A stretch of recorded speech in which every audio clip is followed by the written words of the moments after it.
Good evening, creatures and critters. Welcome to the Tealeaf Adventuring Company. My name is LukeTheDM, and it's my job to kill everybody. Happy Thursday. Happy to have you here. We've got a solid group of hero tier players ready to rock and roll tonight. We're getting to that upper echelon of play. But before we do that, we're going to touch base and go through some announcements and get everything all squared away and all that good sort of stuff. First and foremost, we got stuff that we owe you, and I just want to touch base on that and remind people that good things are coming. Specifically, we've got the Ted cosplay, which is probably going to be sometime in June, it's looking like. We've got JMillyo's Disney one-shot that is Encanto themed. We are looking at... do we have a date set for that? I don't know if it's a... Yeah, May no. 22nd. May 22nd, so that's gonna be the soonest thing. So lots of TAC homies are gonna play in that. Level 9. I still have to make my character for that, so I will do that. But that's gonna be super fun.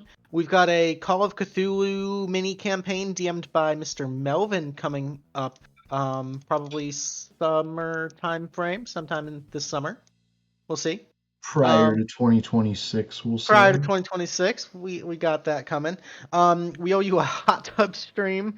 We owe you matching tattoos. Lots of really awesome things, but you guys deserve it because we did so good. And that being said, September seems to be our time frame for fundraising for SameU.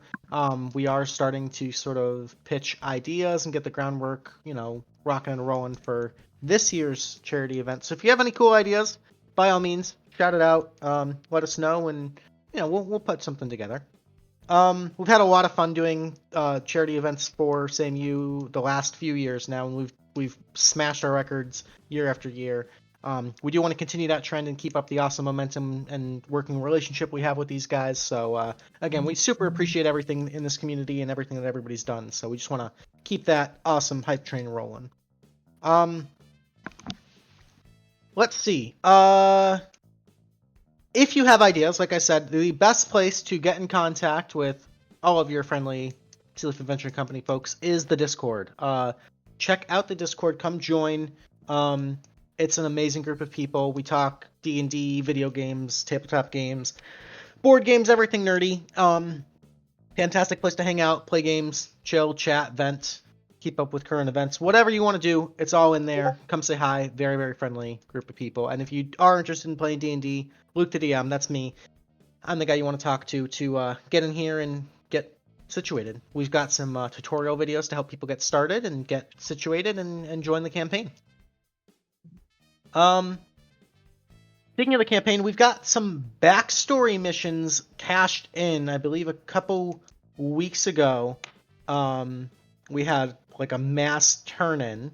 So let me check. Up next is going to be the Riku backstory mission. We have that scheduled for June 12th. Then we've got Damien, Reginald, and Diego all cashed in. Now, typically, I do like to do these like once a month just to sort of space them out because they do technically like disrupt the normal rotation. We might run them a little bit closer together just because we have such a backlog and poor Casey having to wait till September might be crazy, but we'll figure it out. But we'll keep you guys posted as we get those locked in, so just stay tuned and enjoy the backstory missions as they come. We've got an awesome Etsy shop that our Merchmeister Pengy Rage has been working on. If you are an artist and you want to have your merch, your Tealeaf Adventure Company artwork featured on Tealeaf Adventure Company merch and maybe, get a slice of the pie, definitely reach out to either myself or Wee-Woo or Pengy and we can work that out. And, it's, it all goes back into the community. We use it to, pay for all the subscriptions and stuff and services that we use to help with our production value. Or if we have surplus, we just do giveaways and all sorts of, cool stuff. Just goes right back into the community. We're not pocketing the money by any means, just keeping the thing afloat and trying to do this as best as we can. So yeah, definitely check out that shop, ! Store there. There's a lot of cute, cool stuff. Hoodies, t-shirts, coffee mugs, stickers, all sorts of cool stuff. So definitely worth checking out. And last but not least, hi Kitty. I need you to get off the computer. I just want to give out a shout out to our partner for 2025. Crit for a Cause is an amazing one-woman show. She makes handmade dice and other D&D related crafts and goodies. And a portion of your sale goes to rotating charities that she updates once per month. We do have an affiliate link with CFAC, and so if people use our link and purchase dice, we do start to get perks and kickbacks for that again, which we'd use in giveaways and all that sort of good stuff. But they are really, really, really beautiful handmade dice. Again, my personal philosophy is I don't really endorse a product unless I've seen it and touched it and used it myself. I have a couple sets of her dice. They are gorgeous, make great gifts. She even does like custom sets and stuff too if you've got crazy ideas. But definitely give CFAC all the love.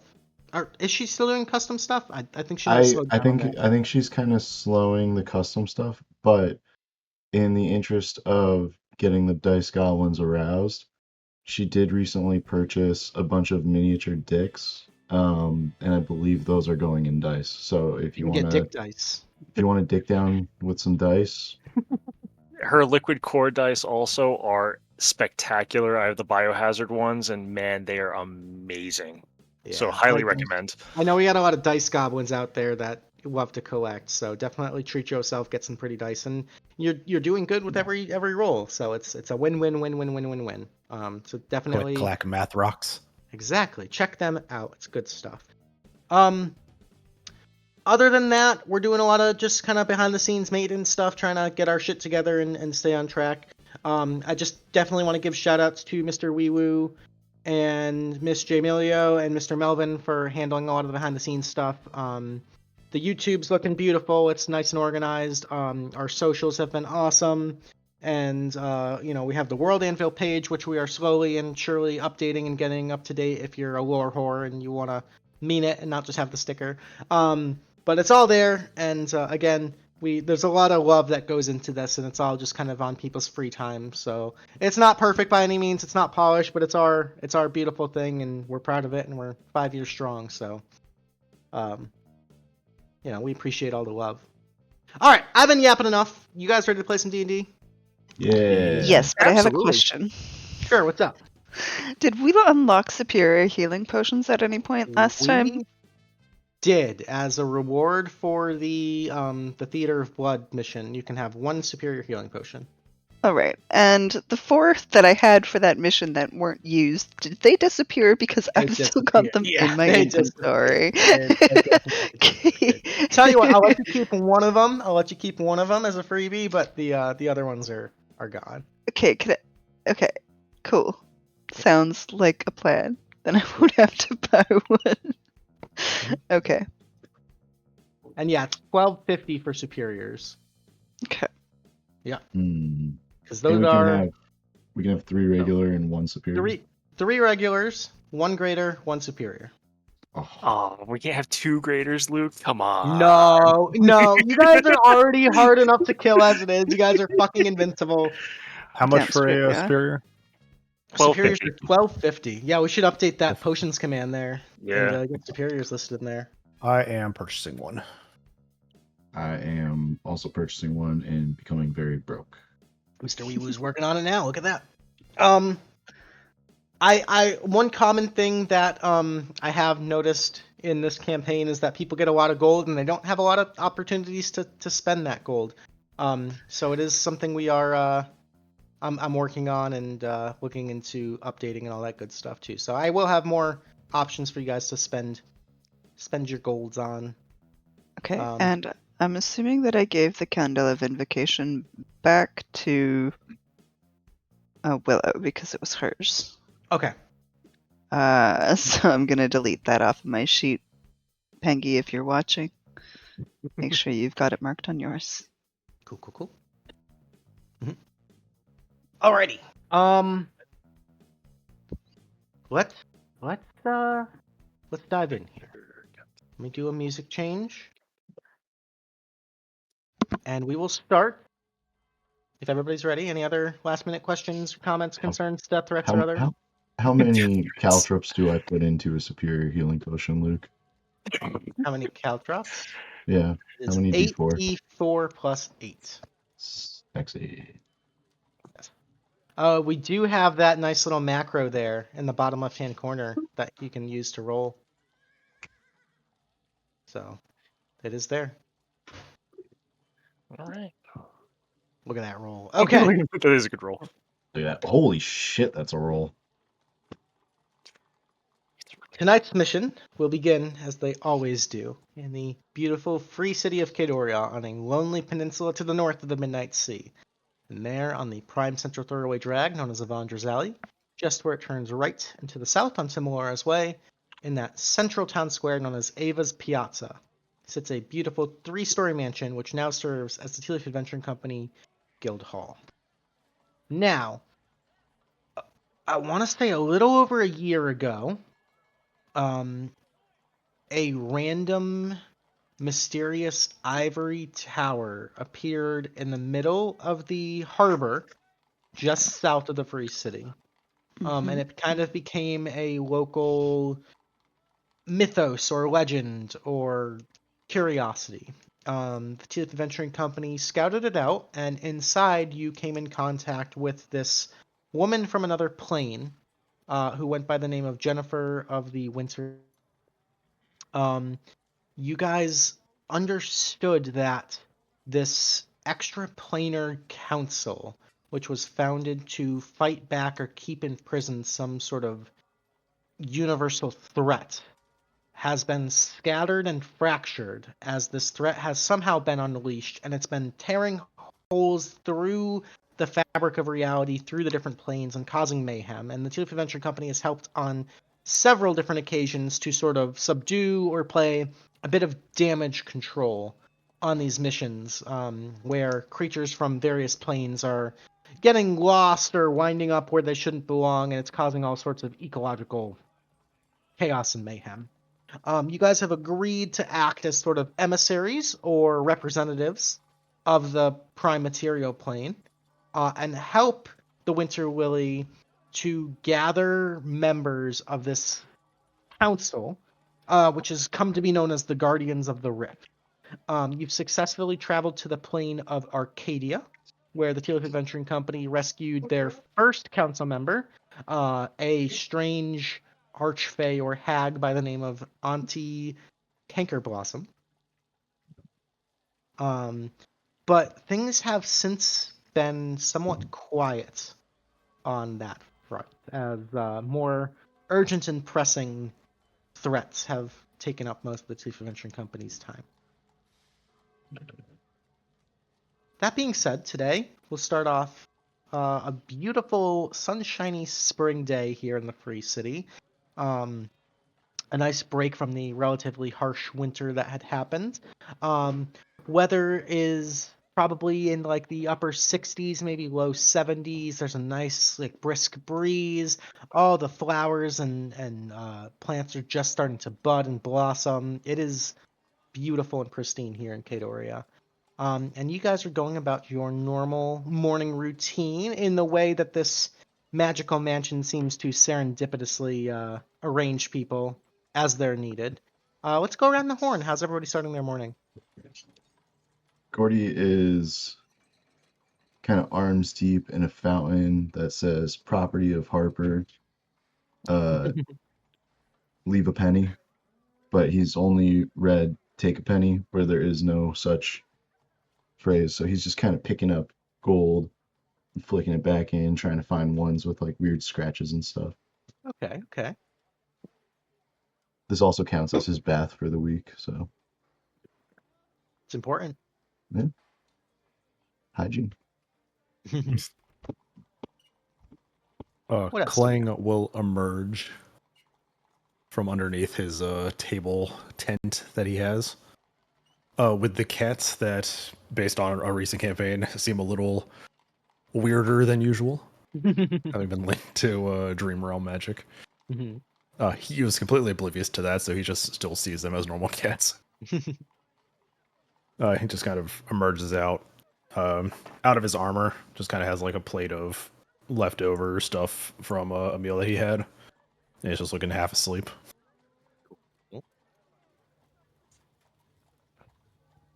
Who else? What else are you guys up to? Callie is doing some yoga near the fireplace. Kind of hot yoga, but not really hot yoga. Okay. I dig it. Sano is doing his normal thing, trying to help out where he can in the tavern, but when it's not too busy or anything else like that, he's just poring over books, looking over things about whatever he can find more information about Gracebane or anything about the realms that he's trying to keep watch over now that he's higher up in the rankings. He feels it's his responsibility, so he's trying to keep knowledgeable even after the Trareg incident. Okay, very cool. Sigourney is not her usual self. She has a crown placed atop her head. Her hair is like dashed all over the place, but looks really great with her eyes, which are glowing like a vibrant blue. Just from her natural draconic essence, her scales seem to shimmer down on her neck, which they are now available to see as she's no longer wearing her high collared leather armor, but a very vampiric cut set of leather armor that is studded. It is a fabulous red, and it's like a long coat cut, so it kind of falls to her knees. And she has walked down the stairs like she is God's gift to the world. She kind of skips over to the bar to Ted and goes, "Darling, you know what I want." And it doesn't matter what he gives her because he never gives her the proper drink. But she'll be like, "Darling, you know what I want." And he'll give her something and she will take it, regardless of what it is. It's actually an empty cup this time. It's just a cup of air. Beautiful. She'll bounce over to a tap and fill it. Actually, this might be the first time you've given me the correct answer. As you guys are going about, just as Sigourney makes this very grandiose entrance, kind of just naturally drawing the attention of everybody hanging out down here, that attention is briefly disrupted as Amnesty comes bursting through the front door in his, very fantastical and flamboyant self, kind of twirling and pirouetting, holding a stack of mail that he seems to just kind of be distributing and laying out and sorting. And he's got a print of the Kadoria kicker that he kind of throws near the fireplace, kind of lands on a table near Callie. And he takes a couple letters and starts kind of just like sifting through them, dropping a few on Reginald's desk, kind of sliding a few across the bar to Ted. And he comes back to this one last letter that seems very, even just the envelope that it's in seems to hum or glow with this sort of otherworldly presence to it. And he Yeah, kind well, of, that's obviously mine, darling. I'll take it and open it. oh, actually, okay. Hi.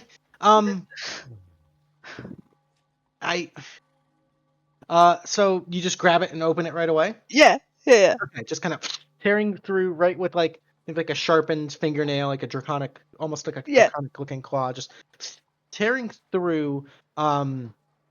There's this bit of like a glitter or sort of a magical dust that shimmers as you open it. And inside is a very neatly folded bit of stationery.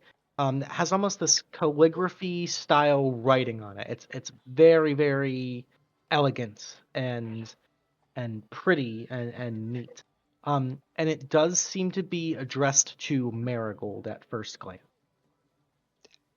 Or her. That works too. Marigold, darling. I've opened your mail. You guys call out and ask around, and it actually looks like Marigold is nowhere to be found right now. And Amy's just kind of standing there, like wide-eyed, like, I can take that back if you want and put it on her desk, or I'm gonna read it. Okay. As you quickly read it, the language is flowery but brief. And it is a message to Marigold, asking once again for aid in identifying another member of the Guardians of the Rift. And it is addressed from Jennifer of the Winter Lily. And there's this beautiful, like the signature itself almost contains this beautiful flowery design there. And even like the ink has almost this sort of cosmic galaxy sort of swirls and starlight actually in the writing itself. It's very, I very, must very know pretty. where you get this ink. Winter Lily, I will ask you when I see you. It sounds like, or it looks like it's a job, actually, Amnesty. One we should probably attend. Yeah. Who's it from actually? The Winter Lily. Oh, in the tower there. Yeah. My ears Okay. perked. Yeah, I'll let Marigold know when I see her, and if you want to go and talk to her, that's, I mean, yeah, you guys know what you're doing. She hands him back the note. She might need that as proof. Who knows? Okay, I will. He kind of like tucks it into his lapel. Yeah, I'll make sure she gets that.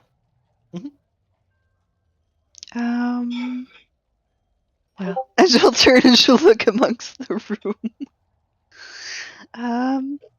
Callie, are you up for going to the Winter Lily? Fuck it, we were like totally roomies for a little bit. It's fine. Yeah, okay, cool. And I forgot about that. Klang, how about you? Klang is actively eating like spam mail and just kind of nods to you. Amazing. It's got like the Sears catalog. That's like, is that an important letter? No. Oh, wow. Just like I wouldn't ask Just kinda anyone nods. other than Sano, of course. You know you're coming. I wasn't. That was a given. As soon as you said Winter Lily, you already had me. I'll be right there. Gordy is out Gordy- in the pond. I'm gonna go get him. Gordy will actually be walking in, just soaking wet, bathrobe just drenched in fountain water. You know, what are we doing? Hey, sparring buddy, we're going to the Winter Lily. Oh, no kidding. Ooh, who's that? I met her. I didn't meet her. Ivory Tower. Where's that? In the water. Oh. You're taking another bath. Let's go. Oh, all right. Hold on. Well, I haven't had my mid-morning. What time is it? It doesn't matter. It's like And noon. Gordy's going to quickly make his way to the bar to Tack's very own espresso machine. Doing your espresso. Okay. Yeah. And he's going to drop 100 gold to drink an espresso. Okay. So I'm going to roll a little D4. What does that do again? That's fun. Where is it? I don't think you need it. Dear God. This is a Pick me up. real different energy than the last time I played Klang, and I'm here for it. We got Callie doing yoga. We got Sigourney having this new energy to her. We got an espresso machine. That's new. Yeah. It's like The espresso machine is in campaign options. I just shared it. All right. Yeah. So you got one bonus action dash. I got jitters. Yeah, you got the jitters. Alrighty. You know what? I've got money. I'll pay 100 gold for an espresso. Sure. yeah, Sure. same. I'm rolling a d4. Yeah, go for it. Smoke them if you got them. Right, Klang's got Yeah, caffeinated advantage. jaunt. Klang's gonna just like be vibrating in place. Just Oh, that. I don't drink or eat, but fuck it, we're taking some espressos. Sano, you gotta try this. The I ants was- made it, man. It's really good. I was there when we got the machine. You were? I think I was there too, but I was under the bar. I also had advantage on the saving throw. There you go. Ooh. That's my So inspiration. between everything, I have advantage on one saving throw and advantage on one initiative roll. For the hero care perks, yep. Alrighty. So after caffeinating up, gathering your supplies, any equipment or potions or things, doing any little pre-adventure rituals, which we have started handling in the pre-stream meetings just to kind of save time and all that and get all that situated. Yeah, my one thing for my familiar or my pet. Yes, for Pang, yes. So Also, I did not read what number 4 did on this roll before I rolled, and that's just I need to take a minute to read what things do before I start rolling dice. They're a little wild, yeah. That's fine. You guys head out, walking out into the piazza, this large open square. You can see the large fountain statue of Trade Queen Ava there in the center of the city. The town seems to be going about its business. There are merchants and pedestrians sort of going about. It's a very, very populated area. The piazza itself seems to be a very popular meeting place, whether there's any sort of presentations or protests or performances, all happen like right outside the front door there. But you guys are going to take a right out the front door, heading down Melora's Way, heading through Solomon's Slums and into Commander's Key, where sort of as you stand at the top of this staircase, sort of descending down and into the wharf district, the Key. You can see they're out sort of just breaking up the horizon there, out in the distance, maybe a quarter mile or so out to sea is that glaring white ivory tower that just sticks out like a sore thumb. And you know that to be your destination. How long has that been there? Quite a while. For about a year Oh. or so. Remember it rose Wait. up after we were on that island with the mind control guys? Maybe I need to get out more. I need to cut It's back been on a my while. drinking. You At were this point, definitely there.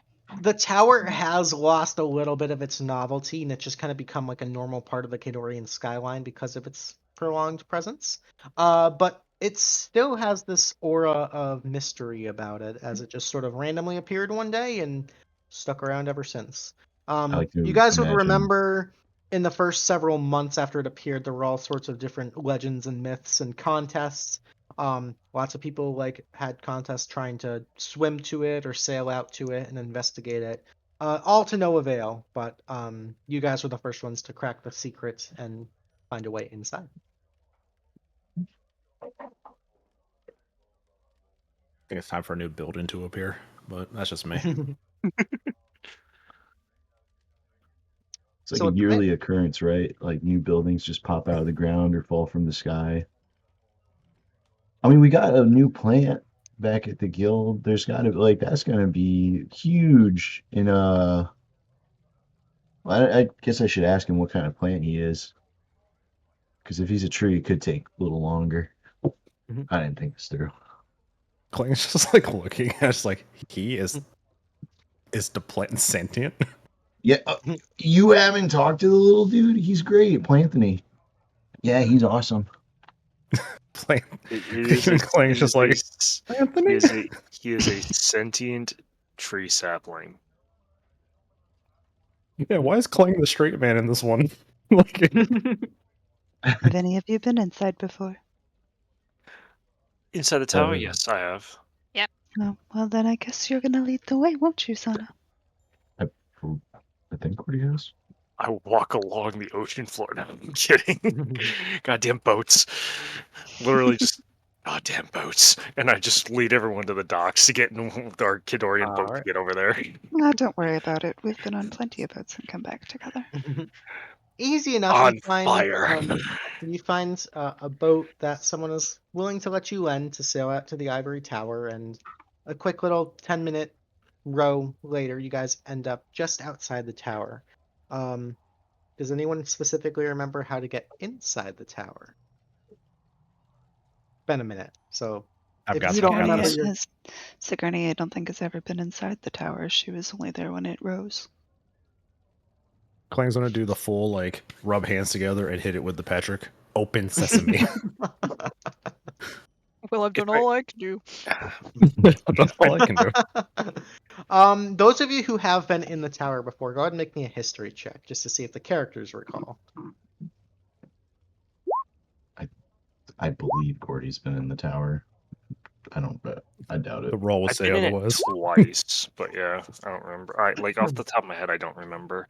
I know there's a Um, light puzzle, but I don't remember what the light puzzle Yeah, there is. so was like a bit of light a puzzle, and then you jumped into the water and you'd end up in there. So Callie, you would remember because you've probably spent more time here than anybody else. Sort of reflected on the side of this white ivory tower, you can actually see these orbs that form this giant cosmic wheel that you have come to understand represent the different planes, the theorized organization of the planes of the multiverse. And you know that these orbs then cast sort of a light or a shadow onto the ocean water, and in the right conditions, if the sunlight hits it just right, you can actually see these different color orbs shifting around in the ocean water as you approach. You would also recall that the Winter Lily happens to be the guardian assigned to the plane. Let me pull this up for you. She happens to be assigned to the plane of Acheron, which is sort of this icy, kind of depressing plane, really. But finding that symbol and finding that light and diving into the water through that symbol will teleport you guys into the interior of the tower. So assuming you choose to do so, safe to assume, you guys find yourself in a very sort of TARDIS-like fashion. The interior of this tower is much bigger than you'd ever expected to be, and you see this sort of like warm and dimly lit interior surrounded by bookshelves and sort of posh furniture. Everything seems to be pristine and neat and just so.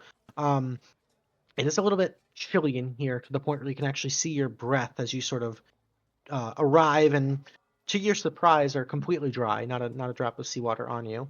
But inside, you also see this large, almost planetary astrolabe, sort of gyroscopic bit of machinery, sort of marking the center of the tower, which again is sort of an artistic representation of the planes, all sort of whirling and interweaving and moving in and around and in between each other, all while sort of remaining simultaneously separate as well. As you sort of take in your surroundings, some of you for the very first time, a few moments later, a door opens, and coming out is the very striking presence of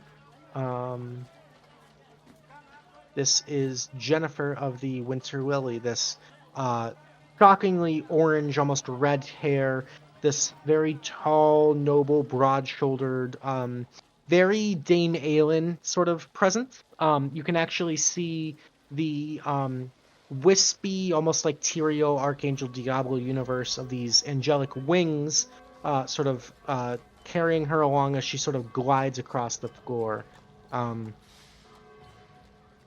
Those of you meeting her for the first time, or those of you who have met her, would recognize her as a very, very rare race in this world known as an Aasimar. She has celestial lineage.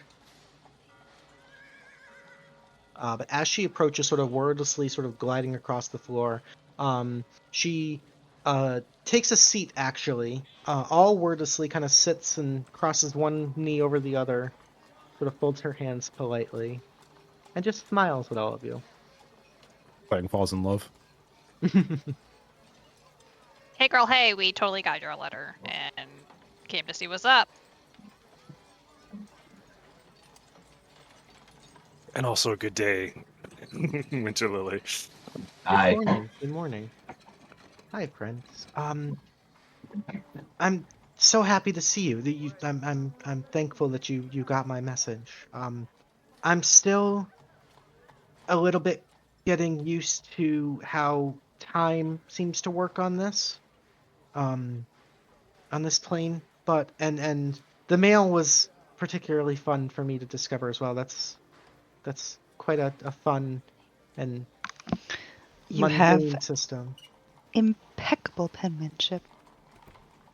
Oh, thank you so much. And she kind of like blushes a little bit, and you see this like otherwise very, very pale complexion sort of turn like this little bit of a rosy pink.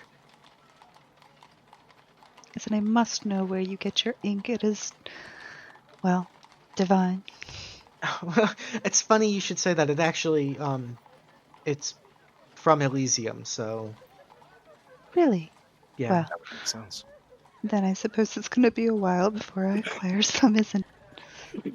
I can spare a little bit if you'd like. I haven't been back home in, what do you call the time is so strange. In what feels like a very, very long time to me. I don't know. It's That's been I about don't a want to make year anything. since your tower arrived, A year. Okay. to our standards. And is a year a long amount of time here? Yes. Okay. Okay. Thank you. So I Like a haven't day, but been 300 something times. okay. So 300 something days in a year. Okay. So I haven't been back to Elysium where I was from in, oh god, it's hard. It's kind of like comparing apples and oranges. I think it's something like 500 or 600 of those years or so. It's been a little bit. With everything Anyway, going on, that doesn't surprise me. um, right. So anyway, I'm happy you got my message, and as you understand, I've been trying to reach out and assemble the Guardians of the Rift to have a proper council meeting and discuss our plan of action regarding um Gracebane or the Realm Reaver. Um, he has seemed to be rather inactive as of recently, and I haven't been alerted to too many extraplanar disruptions. Although my reach here on the material plane is a bit lesser. I haven't received any distress signals as of recently, which is good. However, that doesn't mean we should become complacent or stop. And so it's very important that we continue to gather as many of these council members as possible and come up with a game plan of figuring out. Sano, I think I've spoken with you on the matter, Yes. probably more than anyone. Said maybe Callie, but forgive me. Um, what strikes me as the most worrisome about this series of events is that everyone on this council, all of us guardians, took an oath, and there were safety measures put in place so that Gracebane could feasibly never escape his imprisonment without the aid of at least one of the council members. And so as we continue to make contact with them and organize this group meeting, I think it's imperative to keep in mind that we need to be on guard, as it's very possible and perhaps we can assume that one or more of these council members has betrayed us for whatever purpose. Again, I don't know why anyone would unleash such a cosmic threat, but To be fair, and without being insulting whatsoever, after meeting Auntie for the first time, mhm. I think it's safe to say that being defensive when meeting any of the council members is going to be absolutely 100% necessary, whether we trusted them or not.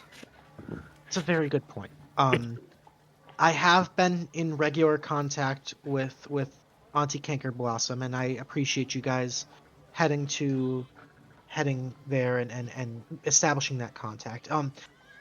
For context, the Guardians of the Rift haven't had an assembly in,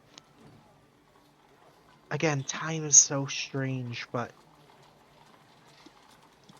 what would you call like 100 of those year things that you were talking about? Millennium, he says very confidently. That's the one. Like, Yeah. Century. Yeah, one of those. Century, yeah. Well, we haven't all convened in some time, and with the threat being somewhat subdued, we've all had our own duties to attend to on the planes that we've been assigned. Auntie Canker Blossom is a native of Arborea, and so she's made her home there and gotten comfy and gotten up to her own business. I would like to attempt to contact a particularly powerful and noble member of the council next. If you'd be willing to aid me. Again, I not by choice, but I'd prefer to stay here at the material plane for as long as possible, simply as a first line of defense, because your plane doesn't have an assigned guardian as of yet, and so I appreciate you acting on my behalf and on behalf of the other council members to continue to expand our network. Are any of you familiar with the plane of Asgard? Can I like Yeah. roll? Yeah, so you Religion? guys can roll. I'd say religion is suitable or Arcana, your dealer's choice. I am equally bad in both. Cool. Mhm.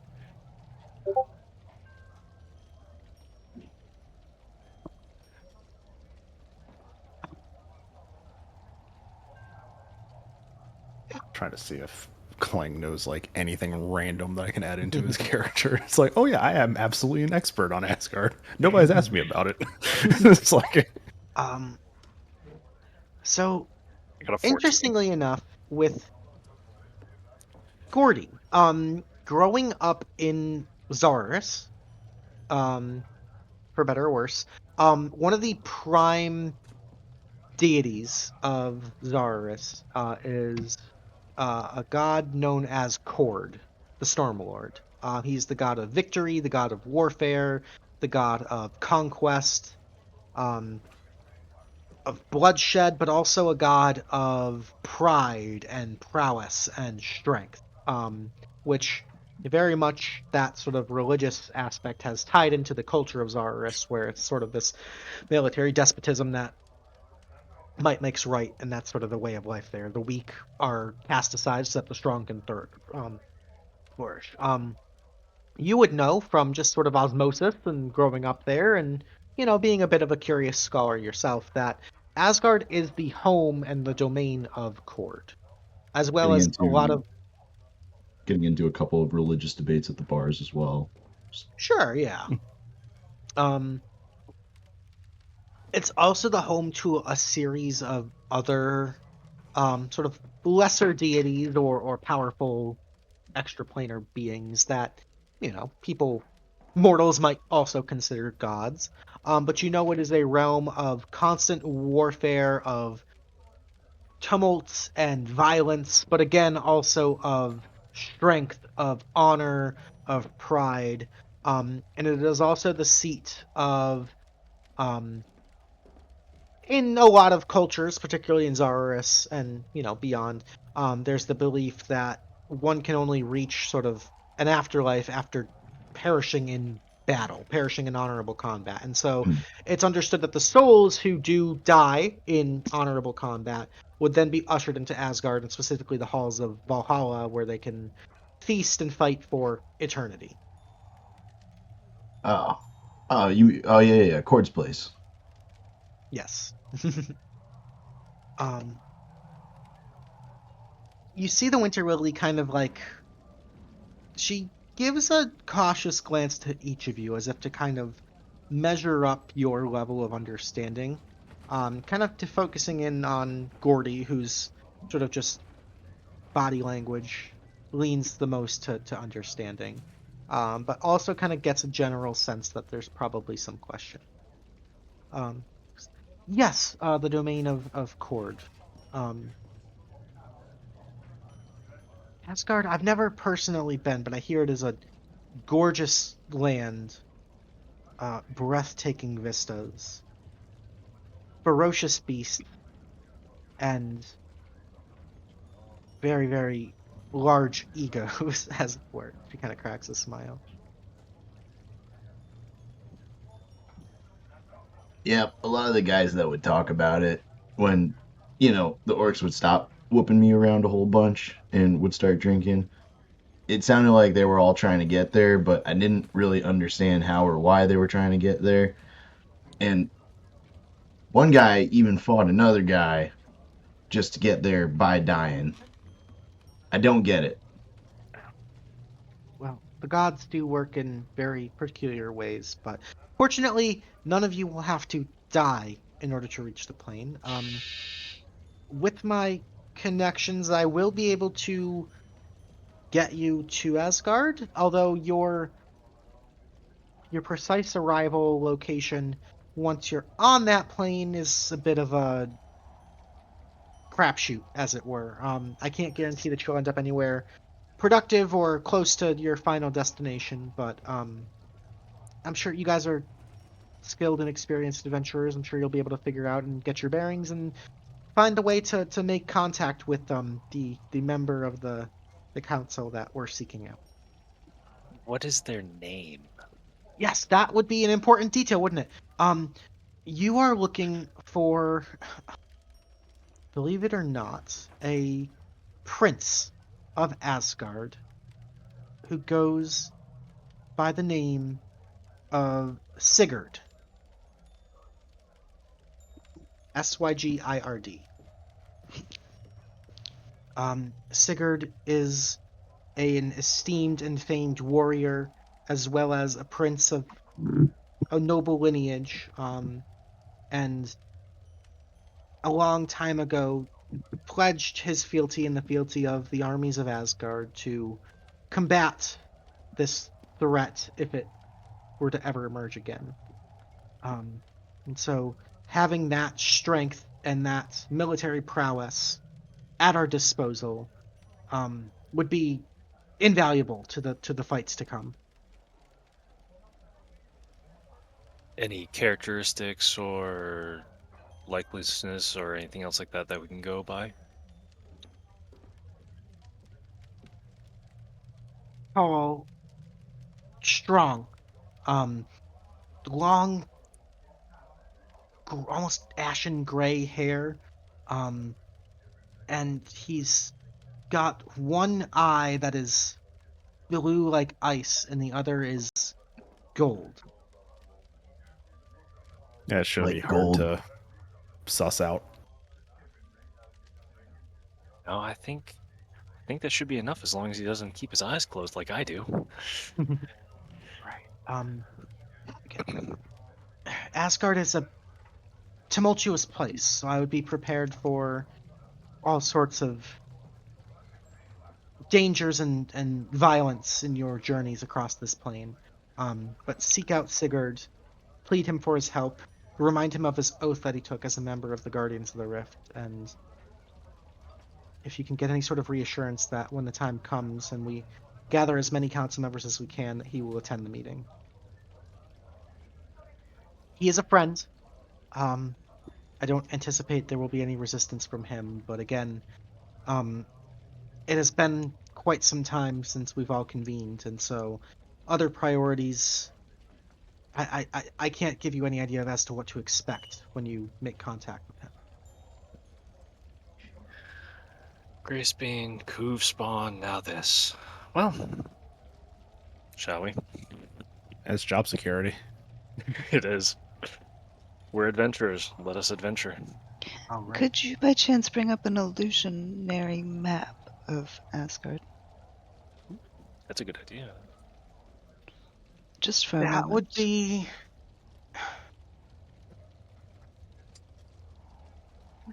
That's a complicated question. I guess it would be like asking me to make a map of this universe. I see. You've not If you- been there. You haven't been there. Okay, that's okay. We'll I figure it out. suppose, being a prince, look for signs of nobility or authority or importance. Any sort of, I'm sure his name carries some weight, or his lineage will. We'll figure something out. I apologize. I can't be of more assistance, but Yeah, That's quite we'll all right. We'll manage. We manage one. We've dealt with worse. Yeah. Let's go then.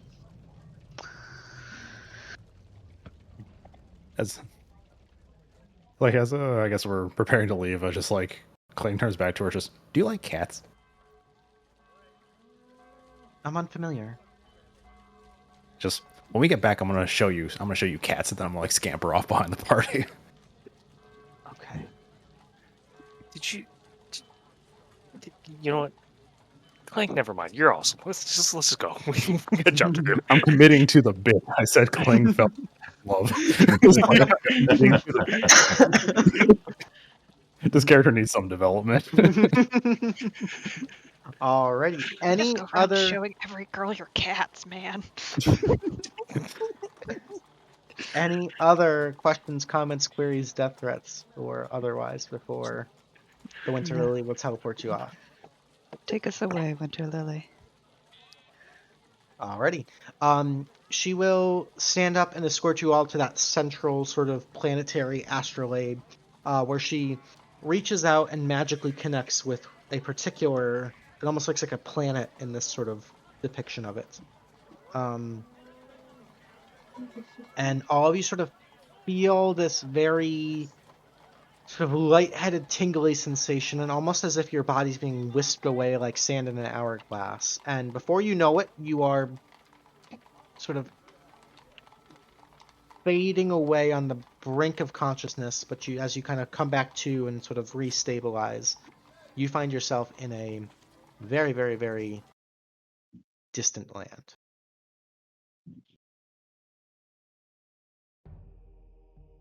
Gordy's gonna turn to Clang.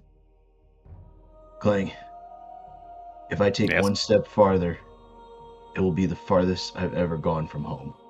I smacked Gordy over the head. Ow! What? Come on, that was an awesome play. It was so good. My guy, we have been to much further. Have we? I feel like Yes. this is pretty far. I don't know. I don't leave the house much. Oh. I get pulled out from under the table for the war crimes. Let's go. Looking Willow's not around, here. you guys find yourself standing in the middle of this beautiful golden wheat field at the precipice of this sheer cliff face.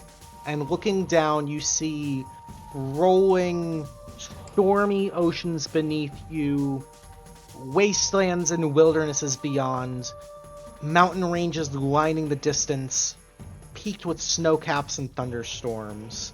This beautiful, untamed world around you. And it is breathtaking and gorgeous. Have you ever seen like helicopter aerial imagery of like Iceland or New Zealand? Just these beautiful, raw, natural, pristine places. It is brimming with life, and it's brimming with energy, and it's brimming with sort of that wanderlust to explore and to conquer and to you kind of feel that excitement rush up as you take in this beautiful, awe-inspiring view. But even more alluring than that, as you sort of scan the horizon and look around you, even more breathtaking and more brilliant and more awe-inspiring than that is one massive, taller than can possibly even fathom on the material plane, this extremely tall mountain that sort of sticks out and rises up off in the distance, miles and miles and miles away, but it is the biggest landmark by far. It dwarfs everything in comparison. But as you take a second and sort of your mind starts to comprehend the sheer size of this mountain, you also recognize slowly that the mountain itself is also growing and intertwined with this, again, unfathomably large tree that seems to be growing and wrapping around the rock and the mountain, the two sort of blending seamlessly as the branches and the trunk of this tree sort of interweave, growing in and out of the mountain. And it almost seems as if the stone sort of seems to reach out and extend at parts with the branches of this tree. And at the very, very, very top of this beautiful, gorgeous landmark, you can see this faint, shining, shimmering jewel, this city that sits built at the top of this tree that almost seems to be made of pure brass and gold and platinum. You can just see gates and walls and tall spires that glisten and reflect the light, again, miles and miles and miles away. But even just the sheer size of that city seems to almost be larger than life. Clang kind of points at it. I think that's a good spot for us to probably start looking. Sigourney just kind of nods in agreement. Yeah, I'd say 1,000 gold says our prince that we're looking for is probably there. That looks like it has better houses than the higher end of Kadoria. I don't know. I still like the sight from the Tower of the Albatross. Gordy's already kind of wandering in the direction everyone's talking about. So Clang, like, as puts you his guys arms are out. you guys are standing at a cliff face. So if you step forward, you are falling down into ocean. There's a grassy like meadow behind you, and then just like roving wilderness on either direction, and then just that giant mountain tree, for lack of a better term, off in the distance. You're going to, for the briefest moment, see Gordy take that step off the edge, Mhm. and then using that sick unarmored movement feat, he's gonna do a little Yui. So in my let me get my like placement right in my head. It's like cliff face where we are, a meadow, and like on the other side of the meadow is this tree city, or is it like over like the other side of the cliff side? It's on the other side of the cliff side. Okay. Yeah. It is miles and miles and miles away, and also impossibly tall. Like, you're trying to think about, you know, as you kind of contemplate your journey, climbing that tree or climbing that mountain is like probably like a several week expedition at this point. Did If you can even reach it. Did anyone pack food? You eat? I got these letters. You still have those? Hey, who's Pazdu? That one, Clang, in the big red letters. Do you know a guy named Pazdu? Oh. I don't know, it's for a guy named Bill, and he just shoves it in his mouth. Oh. I love it. Anyway. But as you're looking around and sort of taking in the sights and kind of, well, now what? I'd like everyone to make a perception check for me. Okay. Oh, actually, +1 in that. Let's go. Hell yeah. Alrighty. Sigourney. Mhm. With a 28. As you're sort of listening and sort of chuckling at the silliness of your compatriots here. Sorry, this music is just not the vibe. We're not in Dark Souls yet. I know, right? That didn't pop up for me in Roll20 if the issue roll. She wrote. I think she might be whispered it. whispering. Sorry, Yeah. I'll turn that off. Okay. I was just like, oh, I just didn't see anything. I was like, oh, is my Roll20? We're getting domed by the Rams. The Rams are ramming us off the cliff. Watch out, guys. Mr. Kearney, you see something flying, almost circling, and then landing in the meadow, running, jumping up and flying, and they're gorgeous creatures, as you can see.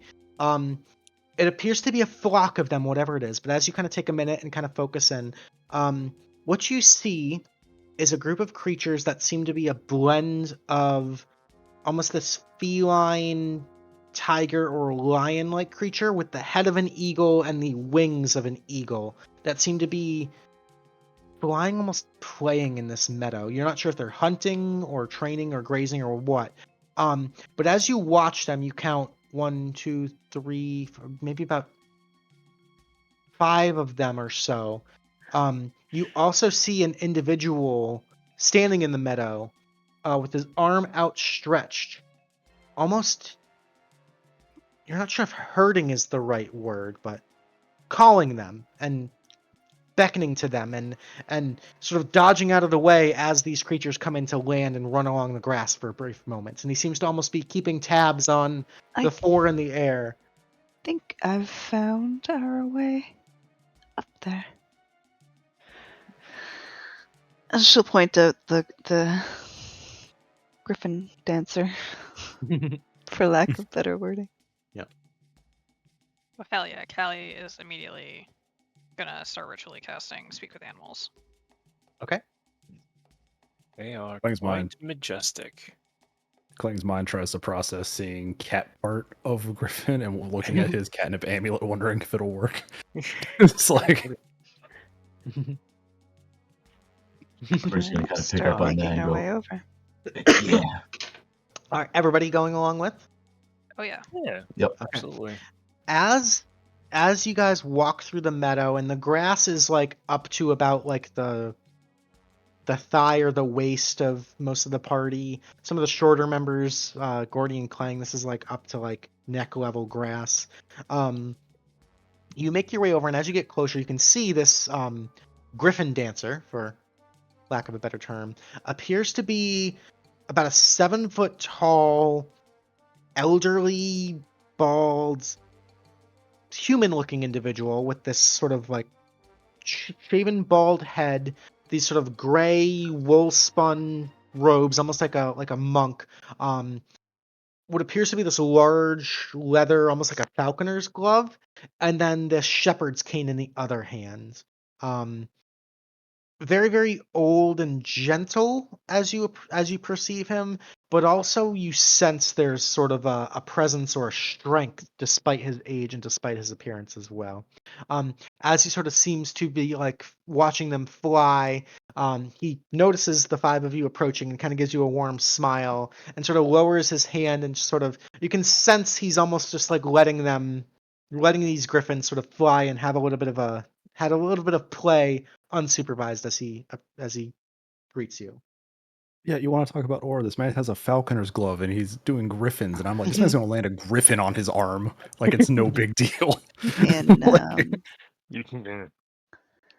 in a very formal manner, Sigourney speaks in Celestial, just in case, and says, "Greetings, sir. We couldn't help but notice your display."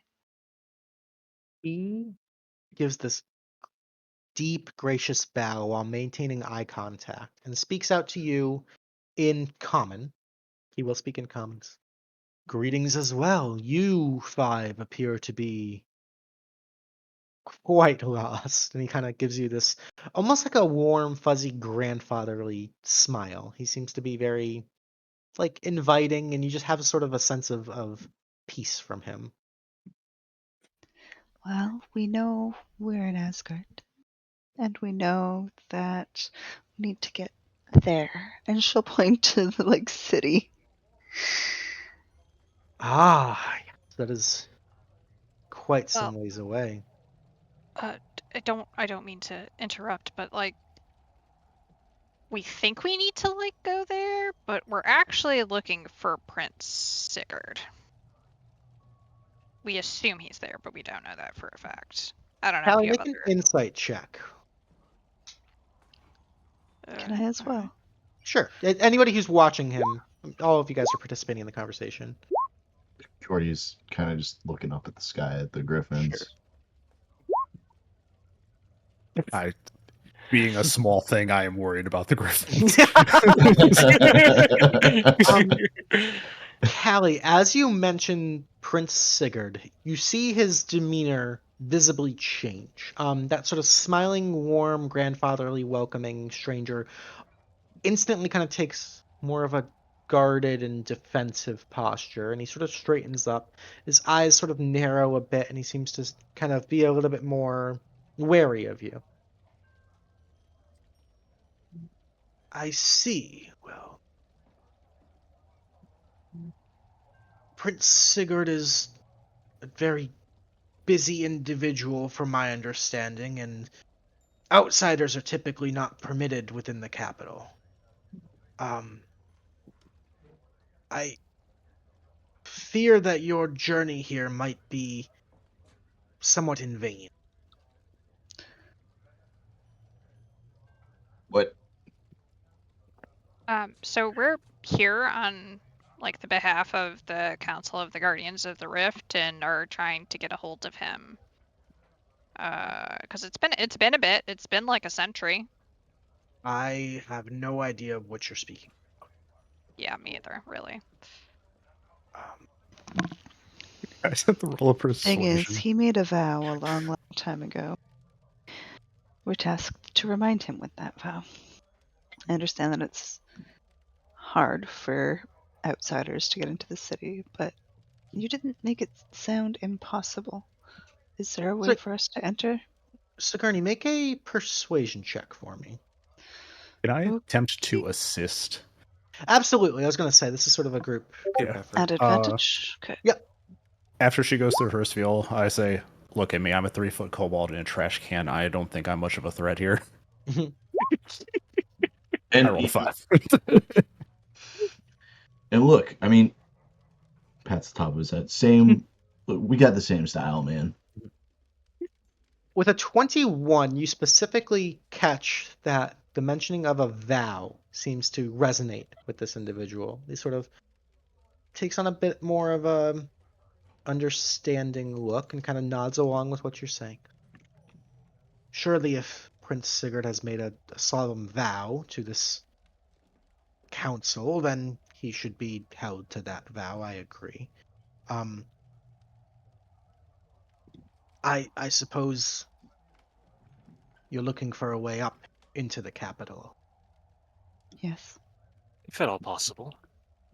Well, I could be of some assistance, and he lets out this sharp whistle, which is very much almost like a Gandalf calling Shadowfax, sort of like this weird, ominous sing-song type whistle. And you see all of the griffins start to like spiral and circle end, and one by one they land and sort of gallop in this sort of rush of fur and feathers, almost flanking around him. And you see them kind of in this very bird-like fashion, kind of looking almost for a treat, and he reaches into this stack that he has on his shoulder and pulls out these raw ribs of some sort of almost like roadkill type meat and throws it at them, and you see them start to tear at it and fight over it and each grab a little bit of a scrap of meat and start scarfing it down. Well, it just so happens that my lovelies here are quite familiar with the journey. And I would be more than happy to rent them out to you to escort you to and from the capital. They are quite gorgeous. So I take great pride in them, don't I? And you can see him kind of like ruffle the boundary between like the neck feathers and like the lion fur and kind of like scritches, and you see the back leg of one of these like massive beasts starts like kicking almost like a cat. Thing is like vibrating in his armor. It's like another cat man. So, as you've obviously figured out, we're not like from around here. So, in Mhm. terms of rent, what would our cost be? I've got these beads. Gordy pulls out a bag of iron beads.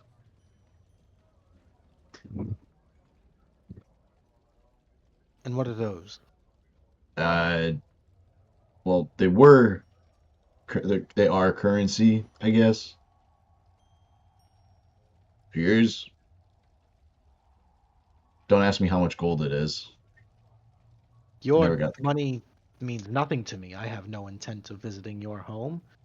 Oh, What could we give you that would benefit you as you have benefited us?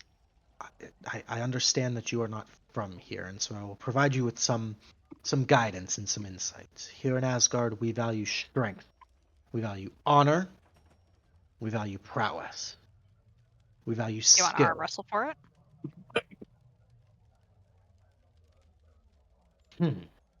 Klang was like halfway pulling out the meteor sword to like offer it to him. He's just slowly putting it back after the arm wrestling question was asked. not yet, Klang. A test of strength. Me and you, buddy. And should you be able to best me, I would let you borrow my griffins for a trip to the capital free of charge. But if I best you, what is my prize? What is the stake? Understand that these are my prized pets and my livelihood. I do not gamble their lives idly.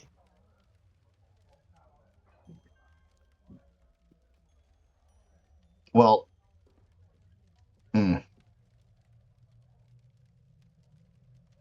Sano. Callie, Oh, go ahead. Go ahead. Go ahead. I would say Callie will take out 2 bracers, a pair of bracers that have this like mythical shadowy quality to them, and she'll hold them out. So I don't use these like a whole heck of a lot, but they're kind of neat. It basically like allows you to make something reappear in your hand. May I? Certainly. He takes the bracers from you, and you see his eyes flash with this icy blue light, and you see these small little, similarly colored, like icy blue, almost like Nordic runes start to form around the item, and his eyes roll back into his head for a moment, and he kind of inhales, and then everything disappears and fades back to normal. You would gather just from being, magically familiar. This is some sort of like identify adjacent spell. Interesting. This is along the correct track. We value things that improve upon the naturally gifted abilities of our warriors. I'm afraid I will need a bit more at stake if I'm going to risk the safety of my beloved pets. hold on. Gordy's gonna kind of pat his pockets a little bit. He's reaching around. Oh, he said he has a staff. He's got like a shepherd's crook, yeah. Now, that looks nice, but check this out. And Gordy's gonna pull No. out the thwack staff. Okay. And it is just festive. It's decorated with like ribbons and like little baubles that kind of like hang and glitter from it. He's gonna go, now this has gotten me through quite a few battles. And I don't know if I got good or it helped me get good, but there were some surefire shots to my head that were coming through that I just did not allow. And he's gonna like pass it over. He'll take it, again, sort of perform that same sort of identify sort of spell, sort of nod and place it alongside the bracers. And he kind of looks expectantly, wordlessly, doesn't say anything else, but almost looks to the rest. Sigourney will step out and hand over the gloves of missile snaring. She says nothing, she just hands them over. And you see them sort of magically grow to almost fit his size, as most magic items do, and he sort of looks at them again. Again, his eyes flashing that blue, the runes appearing, and he puts them down on the pile. He inhales and nods and says, "A wager, then. Should I best you? Your treasures are mine, and you will find other transportation. Should you best me, you keep the treasures. My griffins are at your disposal." Done deal. He reaches down as if to shake hands with you, Callie. She will reach up. A bargain has been struck. As he steps back and kind of like shoulders off this rough spun sort of robe, you can see his posture immediately grows, and you get this almost like half giant sense as he expares his bare shoulders. You see just rippling muscles and these sort of Nordic runic tattoos lining the body, scars of 1,000 battles. And you can see as he kind of like stretches and flexes, He's got some guns on him. You're certainly he's maybe holding his cards a little bit close to the chest here, but as he sort of stretches a bit. So, a test of strength. Callie will kind of step out from the group a little bit, crack her neck, and she's gonna go into a rage. Okay. Now, I noticed something as a particularly shorter fella. Arm wrestling matches with the much larger tend to have an unfair advantage.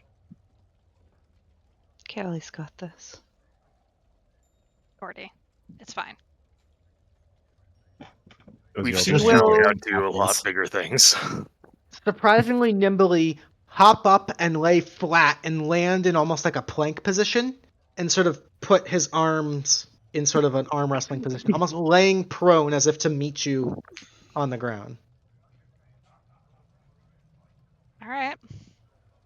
Yeah, he's like Callie was this morning doing the yoga. Kind of, yeah. He's upward dog. Oh no, he's hot! Alrighty. Alright. Your hands will start at. We're gonna do like typical like critical role style. Arm wrestling rules here. So I've got my dice roller here. I'm just gonna keep it totally legit here. Hidden rules. Go ahead and add advantage. Make me an athletics check. Oh, 32. oh. Jesus Christ. As you start, Callie immediately goes for the advantage, and you get the sense that you have surprised him. It is very clear that this individual, this Griffin dancer, has underestimated you, and he thought he was going to make away with some magical treasure. You quickly tilt to the advantage. You're now fighting to pin him. Go ahead and make another roll at advantage for me. 22. You continue to press 30, you're right. You continue to press that advantage, and you see him now, eyes widened, now barely holding on, just sort of like inches away from the ground, about to lose. We'll go ahead and make one more roll. I'm gonna add my bardic inspiration on that one. Dirty 20. Okay, with a 20, he rolled an 18. You linger on, and you can see he kind of huffs and puffs, and you effortlessly crush his arm into the ground. You see him almost roll over, falling out of that planking position. And in a very, very brief contest, I rolled like crap. I rolled an 8, a 2, and an 8. I was going to give him plus 10. But yeah, you stomp him, and you can see him kind of laying and looking up at the sky above you. You can see just whirling clouds moving around and these beautiful, beautiful like golden rays and swirls, almost like a impressionist painting. He kind of lays and looks over to his griffins, looks down at the treasure, looks back up, and kind of pulls himself up and sits kind of cross-legged on the ground. And at even sitting, his whole full height is now maybe just a bit shorter than you, Callie, as he sort of sits. That was A fun. vow is a vow. A promise is a promise. I sense that you will not struggle here in Asgard. Go honorably. Please care for my pets. They will know how to find their way home. I trust that one as honorable and as mighty as you will keep them safe. We will. You see him whistle once again, and they all kind of come close to him, and he pulls out a couple little snacks and treats, and you see him like petting and like whispering to, almost speaking to these creatures in this strange language that you can't quite understand, kind of talking to all 5 of them individually, and just kind of, you get the sense that he's like reassuring them and kind of explaining that the 5 strangers are gonna take a ride on their backs. I know how to handle animals. After that, he stands up and kind of gathers his things and grabs his cloak and kind of puts it back on. Says, "Very well. I will remain here and go about other business. But I wish you the best of luck, and again, be wary that outsiders are not welcome in the capital. But I wish you the best of luck. You One- see all. One quick thing. Mhm. Where's a good place to get a drink in the capital?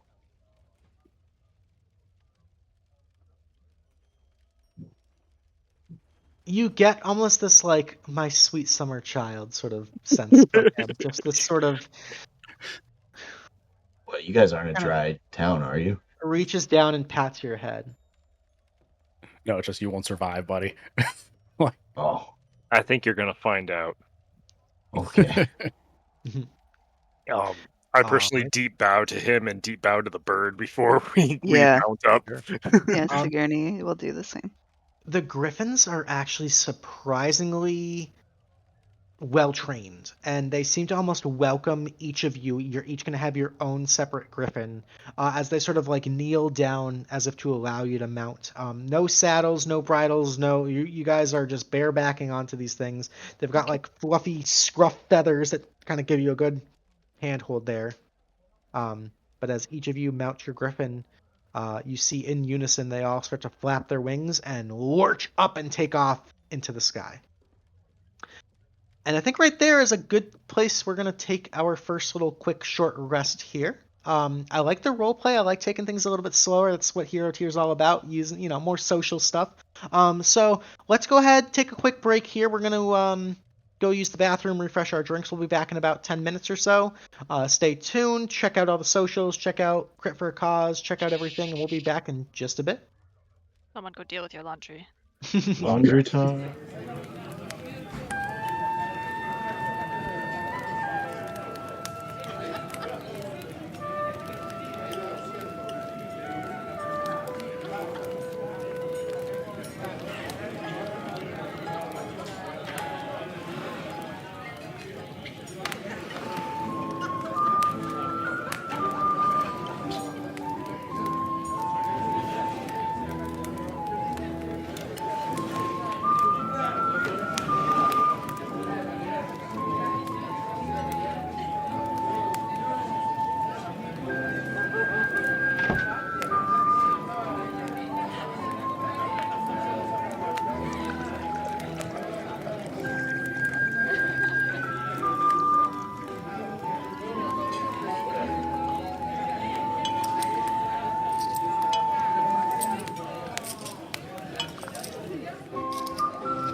Welcome back, my creatures and critters, to the Tealeaf Adventure Company. Thanks for hanging out during our short rest.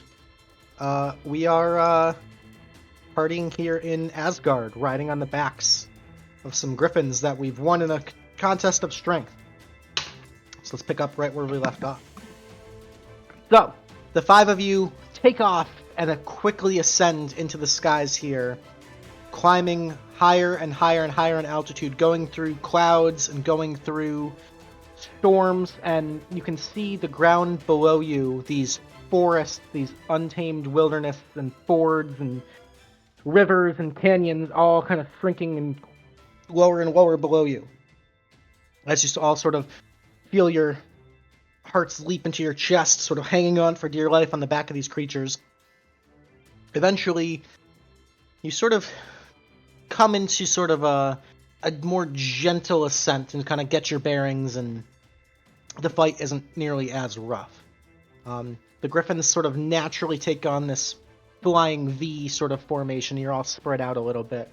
But you can see the realm of Asgard below you kind of shrinking and shrinking as you fly higher and higher, closer towards your destination. As you fly, I need everybody to make a perception check. God, I'm so good at those. I didn't put my goggles on before the flight. Sigourney, you are actually at the head of the flying V, and you catch on to this first, sort of your keen senses. Despite the sound of the wind rushing past you and your hair kind of flying back in your face, you actually hear it before you see it. But sort of echoing off the booms of thunder and the sounds of wind, you hear this monstrous roar that catches your attention, and you sort of look a bit to the right and you see something whip through the clouds heading towards you. You hear another roar from the left. You turn and look behind you. All of these loud, monstrous roars as you realize very quickly you are being ambushed. You have but a moment to call out and alert the party before these creatures are on you. I'm going to bring us to the first map here. You guys are hundreds and hundreds and hundreds of feet in the air as you see these creatures flying at high speed directly towards you. Okay. You're like dragging cats? Gordy, they're Interestingly enough. amazing. I love them. Where's that from? Before we roll initiative, can Sigourney throw out like dancing lights to catch the attention of the others? I would say, unfortunately, if you have a reaction you want to use, that's all you would have time for. This is all happening in a split of the blink of an eye. Okay. Already, but these large, almost cat-like draconic creatures come flying in, sort of like arms and legs pinned back, wings, almost like a falcon dive towards you. I'm going to need you all to click on your token and roll me some initiatives. I'm going to use my advantage. Okay.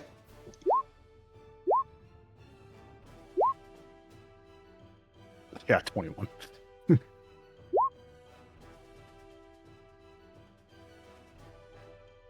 Alrighty, so Klang is at a 21.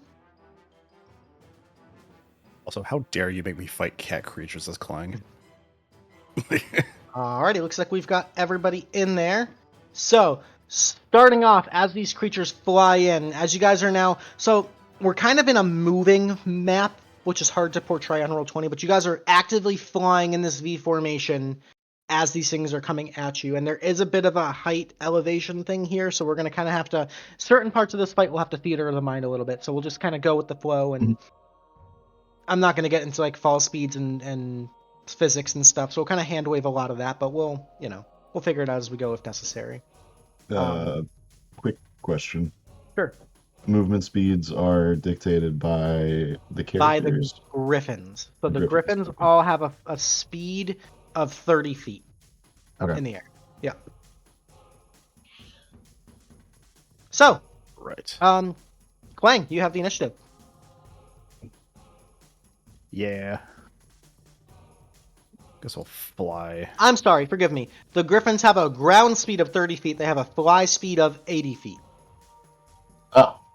Yes. Get me up to this one, because apparently you have a griffin control. All right, so you rush over, meeting this one head on.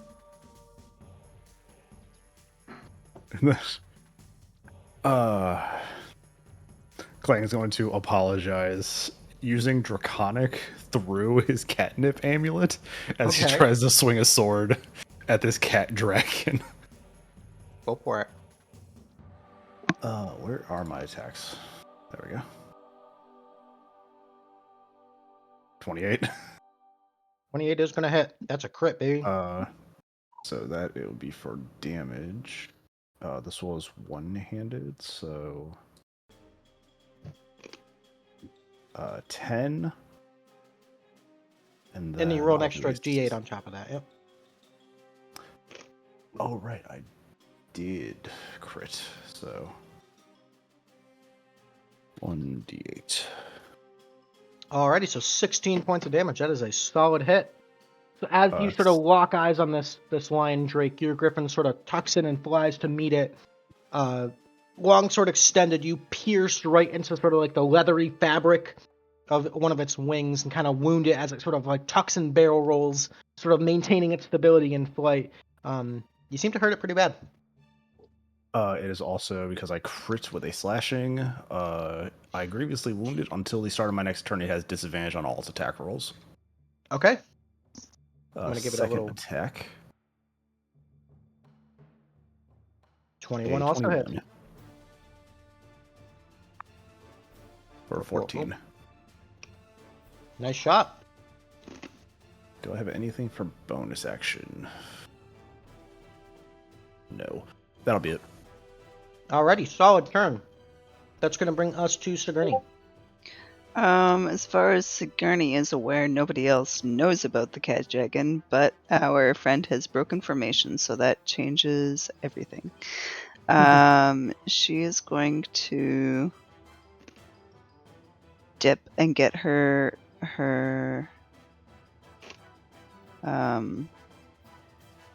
actually, first she's going to cast Frostbite on the cat dragon that was just attacked. This one right here? Yeah, the one that Klang just hit. Okay, so he's got to make a Constitution save?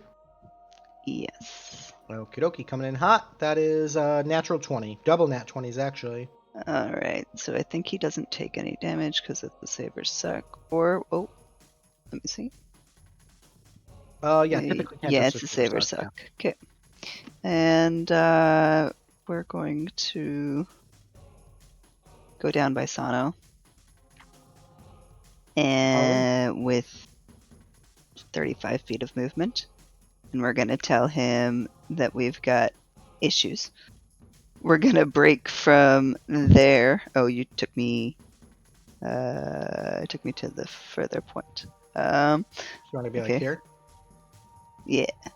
Okay. Yeah, so 35, so we touch there, and then we go this way because we gotta get grouped together or we're toast. I think we can get to here. Perfect. That was action. That was movement. I'm gonna hold my bonus action for now. Okay. Sounds good. So kind of like taking note, dropping back to meet up with Sano, and then veering to the left to get near Callie. Yeah. Okay, I like it. That's going to bring us to Gordy. Gordy is pretty much not really in control of the reins here. He's just kind of like tugging on the bird, but the bird is going right on over, getting into formation. Okay. He's going, what? Where did Klang go? What happened? Clang broke off. He's over I there. think And she'll I think point there through was the supposed to be, clouds. Gordy's gonna I think try there to was- peer through, maybe see Klang and a giant cat and go, that makes sense. I'll say, I think there was supposed to be like a round of just Sigourney doing stuff, but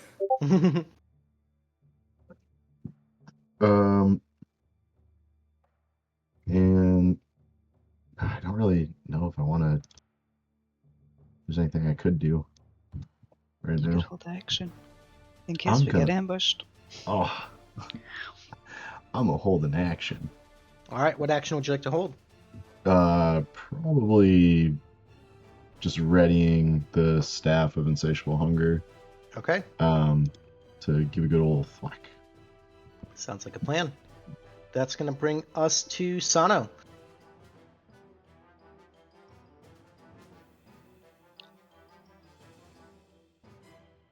What you got, Sano? Sorry, I was muted. No worries. All right. We are gonna go ahead and let's see here. I'm just trying to make sure that this doesn't hurt my allies. That's all, because that would be very important to know.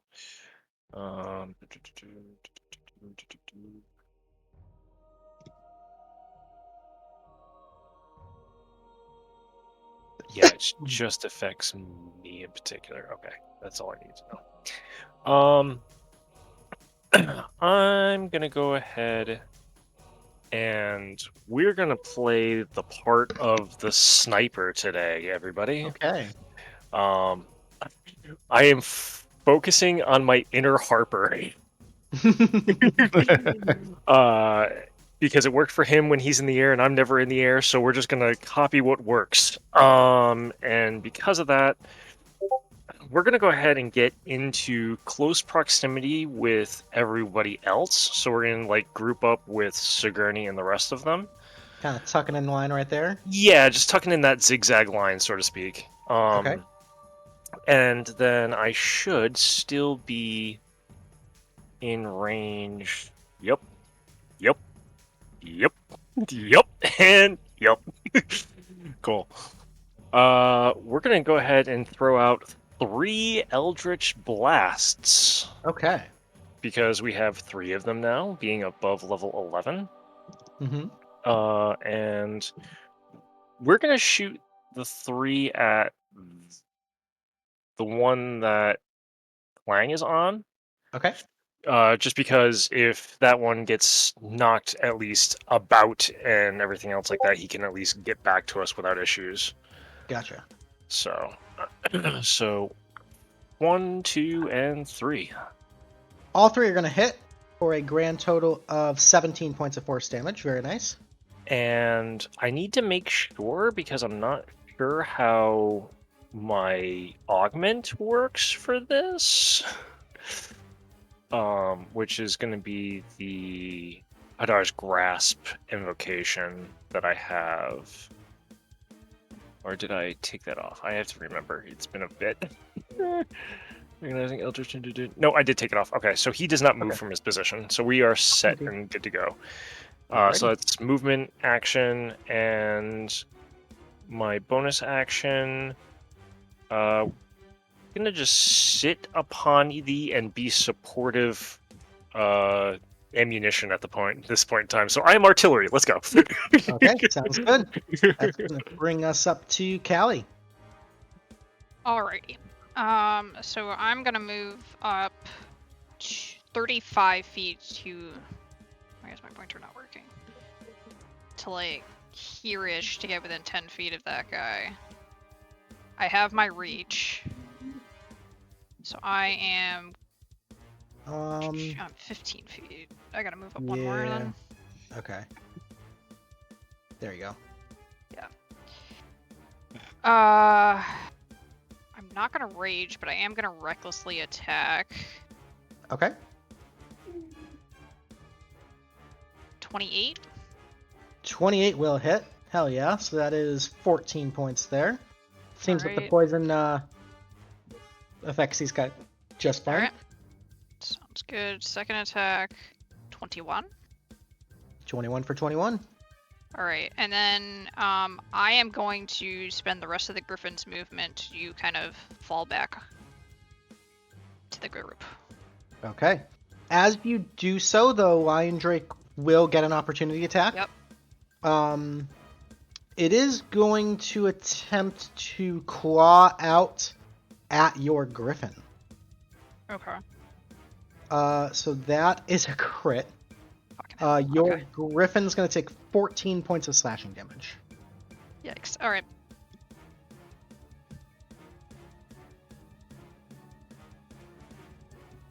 And then bonus action, I'm gonna inspire Sano.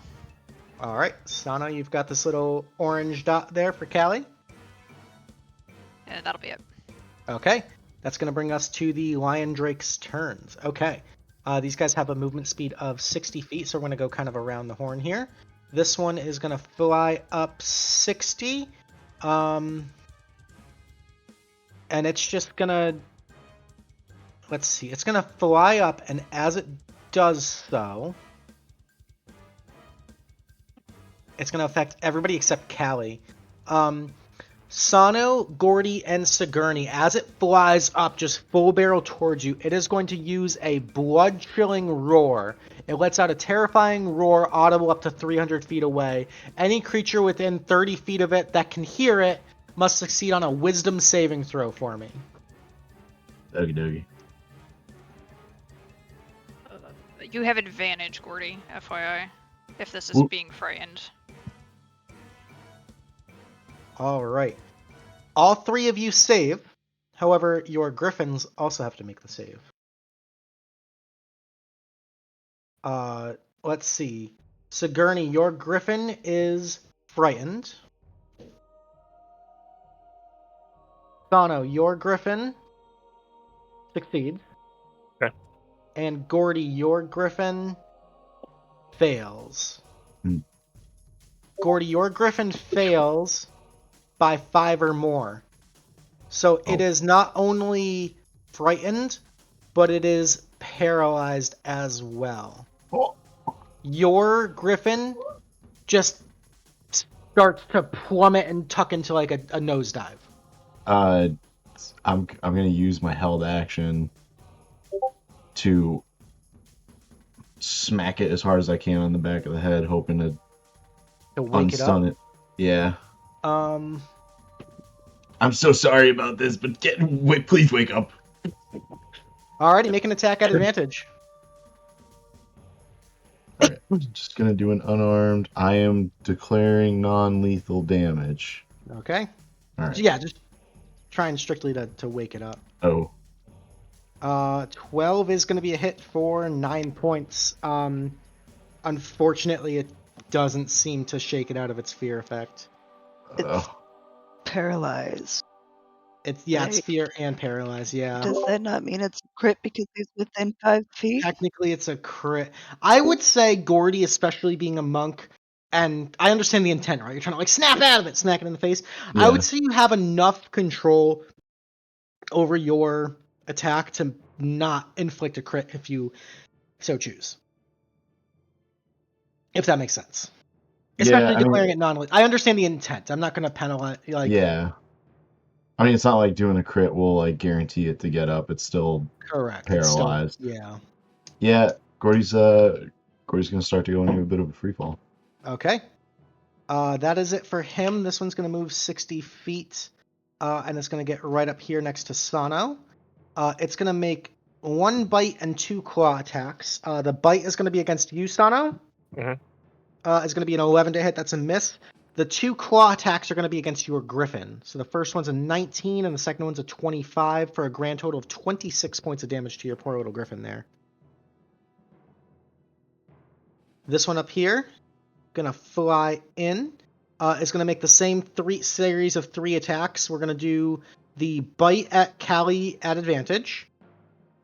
Is going to be a 10. That's a miss. And then 2 claws against your Griffin, Callie. Is a 17, and an 11 is going to miss. The 17 will hit for 13 points of slashing damage. These ones are going to gang up on Klang here. So Klang, we're going to have a series of attacks coming your way. First one's going to attack. We got the bite attack against you is going to be a crit. Oh, okay, great. So that's going to be 22 points of piercing damage, and then I need a strength saving throw, please. Oh, that's a lot of damage. That I'm going to use my reroll. Indomitable? Advantage. No, the coffee. The coffee, Advantage on yes. saving Go throw. ahead, yes. So, you want me to roll again, or we? Go ahead and roll again. Go ahead and roll again. Okay. Just for fairness' sake. Oh, 20. Okay, you maintain your seating. It is then going to make 2 claw attacks against your Griffin. That's a 17 is going to hit, and an 11 is going to miss. So your Griffin takes 9. It will not, because I will use my reaction for Gift of the Metallic Dragon, Protective Wings. Whenever you or another creature you see within 5 feet is hit by an attack, I can use my reaction to give it +4 to its AC. Okay, so with the +4, the 17 would still hit. Damn it. Yeah. All right. So 9 points of slashing damage there. The 11 will miss. However, it does still have that for the second round of attacks here from the other one here. Now this one's at disadvantage because of your crit on it. So the bite attack against you is at disadvantage is a 13. The claws attacks also at disadvantage are going to be a 9 and a 9. So double miss there. Fantastic. And we've got one more over here is going to rush in 60 feet. He's actually just going to use his full action to dash up to Sigourney there. That is his full turn. And that is going to bring us to the start of round 2. Klang, you have the initiative. I want to do something really stupid. Only because I kind of want to save Gordy. Good. Whatever happens, happens. I'm just. Yeah, that's kind of how I'm feeling right now. What better place to do this than Asgard? I'm going to jump from my griffin and try to grapple one of these. Okay, like just grab onto one of the lion drakes. I want to try to grab onto the weakened one. Okay. So let me clarify. Are you attempting to The grab overall it plan is I'm going to try to mount it to send my griffin to catch Gordy. Understood. Okay. Go ahead and make me... I'll give you a choice. It can be an athletics check or an animal handling check. Oh, God, both those are bad. Athletics is actually +6, so I will do that one. Okay. Go ahead and roll it. Yeah. So, okay, so just leaping full spread, catching this thing completely by surprise as it kind of comes out of this tucked barrel roll recovering from your critical attack. You catch it by surprise, and you actually hear it squawk in this very uncharacteristic, more of like a bird sound than a cat sound. You grab it by the neck and manage to kind of hoist yourself up, and you're sort of straddling, sitting on its shoulders now, its wings kind of flapping behind you as it kind of squawks and squirms, more focused on staying aloft than trying to shake you off for right now. But you are firmly seated. You've got both arms kind of wrapped around this thing's neck. You are firmly seated on its back. I'll put you right. And I have sent the griffin to try to catch the falling Gordy. Okay. Your griffin understands your intent. There's almost an empathetic bond. It is going to disengage as if to remain safe and fly its 80 feet kind of underneath Gordy here. Okay. Cool? Yes. All right. And then I would like... then what's this thing that's like attack range? The lion drake? Able to hit this other one? Yeah. It does have a 10-foot reach. But you're not necessarily controlling it at the moment. You're just mounted on it. That's fair. Yep. Okay. Alrighty. Yeah, Anything else? I'll just go with that. I'll save action surge. Okay. Alrighty, that's going to bring us to Sigourney. Sigourney, So Sigourney, your griffin right now is kind of flapping and squawking, and it seems frightened. So it's a little bit harder to control at the moment. yeah, that's okay. She is going to cast invisibility. Okay. And twin spell it. Ooh. Okay. So she and her griffin both disappear from sight. All right. And then she is going to also do what our friend over there did, and she is going to jump to the cat. The Klang's just being waved around right now. It's the jumping round. All right. And the griffin can go after its fallen partner. Maybe it can stop it from hitting the ground at full force. Okay. Go ahead and make me either an athletics or animal handling, and because you're invisible and you're catching it by surprise, I'll give you advantage on the roll. Can I do acrobatics? Because I'm hopping from one to the other instead of athletics. If not, that's fine. I would say this is more of an athletic. It's more of a strength-based kind of thing, yeah. And because I'm invincible, advantage. There we go, 23. 23, yeah. You kind of nimbly hop and kind of wrap around and get situated on there. Again, it's still you know the sudden weight on its shoulders. This creature is by no means tamed, right? It's actively freaking out. It's going to try to shake you off, but you securely kind of situate yourself for the moment where you're not in threat of falling. Okay. And then similarly, your griffin is going to kind of tuck down and underneath here again. He doesn't have to disengage. He can just you're go right, because he's invisible. So then he is going to use the help action to give this griffin advantage on its next save. Okay. At the end of its turn, it is going to get to make another wisdom saving throw, which it does succeed on, so your griffin is no longer feared. Perfect. Okay. Anything else for you, Sigourney? Nope, that was action movement. I don't have the bonus action right now. Okay. That's good. Alrighty. Gordy, you are in a free fall right now, so you're holding onto your griffin as it is just sort of like nose spiraling down. It seems to have passed out from fright, but you see flying quickly underneath you two of your allied griffins kind of like getting in position, ready to almost He sees one. catch you. The other one's invisible. The other one is invisible, right? You see one. Good catch. I'm gonna jump for the invisible one anyway.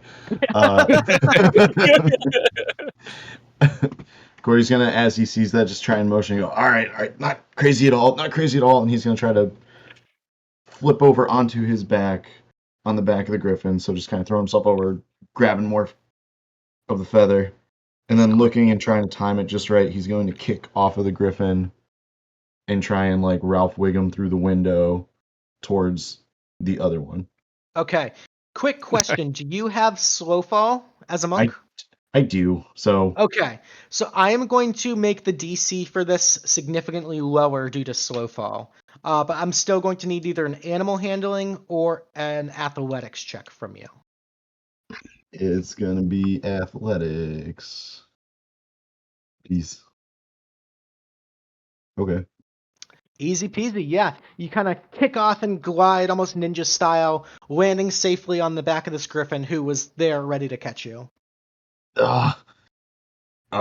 And Gordy's gonna still see the other one in free fall and just go, that guy's gonna, he's gonna be so mad. I'm so, brother, sister, I'm so sorry. This place is scary. I usually do all this on the ground. And this one just spent its movement, so I take it wouldn't have the movement now to do Correct. anything. It's not gonna have a movement, yeah. That was Gordy's action, so... Alright. At the end of Gordy's turn, your griffin, who is unconscious, gets to repeat the wisdom saving throw. I am going to give him advantage because the help action from Sigourney's invisible griffin. With a 20, it does wake up and kind of pull up and out of the tailspin. So it seems like it's going to be okay. Oh. No longer frightened, no longer paralyzed. Thank God. I don't think I could beat that guy in an arm wrestling competition. That's Gordy. Alrighty, that's gonna bring us to Sano. Seeing the Griffins are okay and Gordy is okay, I start putting my holy symbol back down on my chest. I was about ready to do my channel divinity to give everyone advantage on all mental checks. Mhm. But I was like, okay, we're good. That's fine. Gotta beat the shit out of these things. So instead of trying to aim at one that I see obviously flailing for some odd reason, and the two off in the distance, the one in Callie's face, and then I've got two more in mine. Mhm. I'm going to go ahead and do what I am best at, since one is actually in melee with me. Okay. So we're going to go ahead and just... There's a lot of movement here. We're going to go Death Serenity with a Booming Blade and just see what ends up happening here. Okay, go for it. So, 26. hits. Well, nice shot. Alright, and then the Booming Blade damage is it 2d8 at this level now? I don't remember. 3d8, I believe, because you're I'll level just 11, link it right? so we can take a look. 2d8 for the... Deals an extra 1d8 for 5th level, and... So it's 2d8 and then 3d8 if it moves. It moves, yep. So I just need 2d8. Okay. I just wasn't... I had to make sure, because this one's a weird one. So, an extra 5 thunder damage. Very nice. And then for a... Oh... Do I want to, but at the same time I can't. So we're going to go ahead and use my last scroll of Healing Word on my Griffin. Okay. So it's going to be 1d4 plus my Charisma. Which is 7 health back to my Griffin. Okay. Very cool, very cool. We really don't want to pay the fees on these rental cars. Trying not to. And that's going to be it for me. Alrighty. That's going to bring us to Callie from the Valley. Alrighty.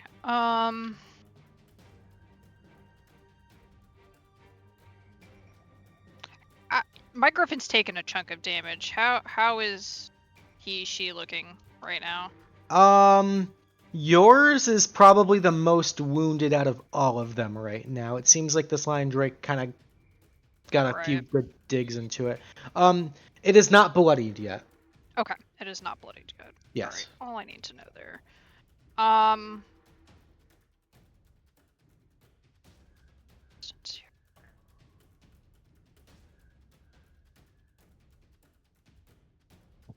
right. I am going to cast Bane. Ooh, okay. On mine. Yep. The one next to Sano, and the one that I don't know that Sigourney has mounted. Okay, so those three have to make a charisma saving throw?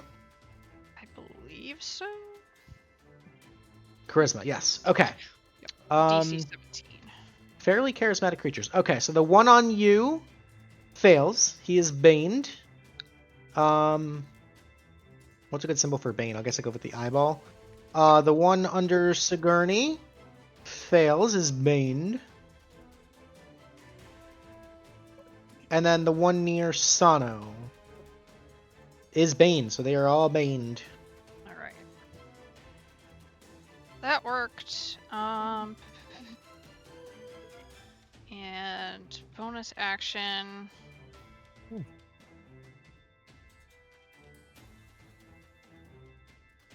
I don't really have any. Actually, I do want to kind of spread us out a little bit. Could I have like my Griffin move to like this far side of the creature, but not disengaging? Yeah. Yeah. All right. I just don't want us to be. So what I like to envision is like as these two creatures are clashing and colliding and sort of like ending up, they're almost like, you know, anime style. Like there's bits of like a break and a pause, and so in the middle of that scuffle, you're kind of repositioning in the air. Yeah. Yeah. And then that's gonna be my turn. Okay. That's gonna bring us to the lion drakes. Okay, going around the horn here. This first one Dead. right here is going to fly and rush up on Sano.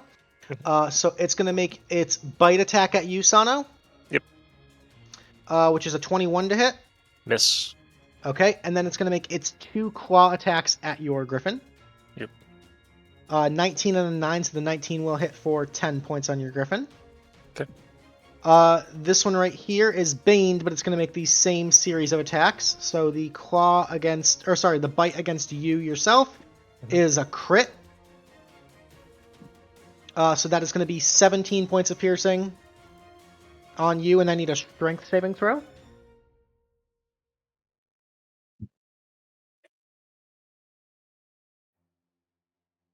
Natty 1. Okay, so it Nope. grabs onto you. Wait, is it doing the Griffin or Sano? This Me. is on Sano. Do you have Featherfall? That's funny. No. All right. I'm gonna use Harper's little fountain of luck. Harper's little lucky Okay. fountain. Okay, go ahead and... Re-roll that save, my boy. I don't know if it's smart, but okay. All right. Okay, a 5 is still a fail. You are knocked off the back of your griffin, so it's going to push you, and you are now free falling. It is then going to make its 2 attacks on the griffin. Both of which... Actually, that one...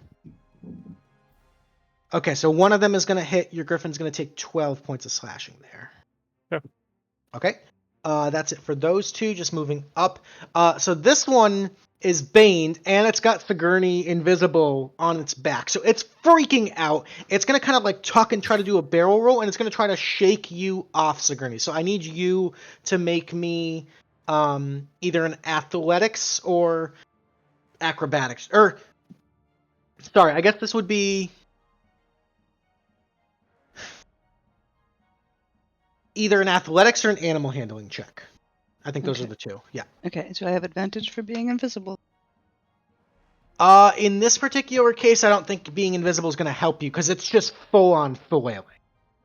Even though it can't see you, it feels your weight, so it's just going to full-on flail. Okay. So it's going to make a contested strength check with the Bane.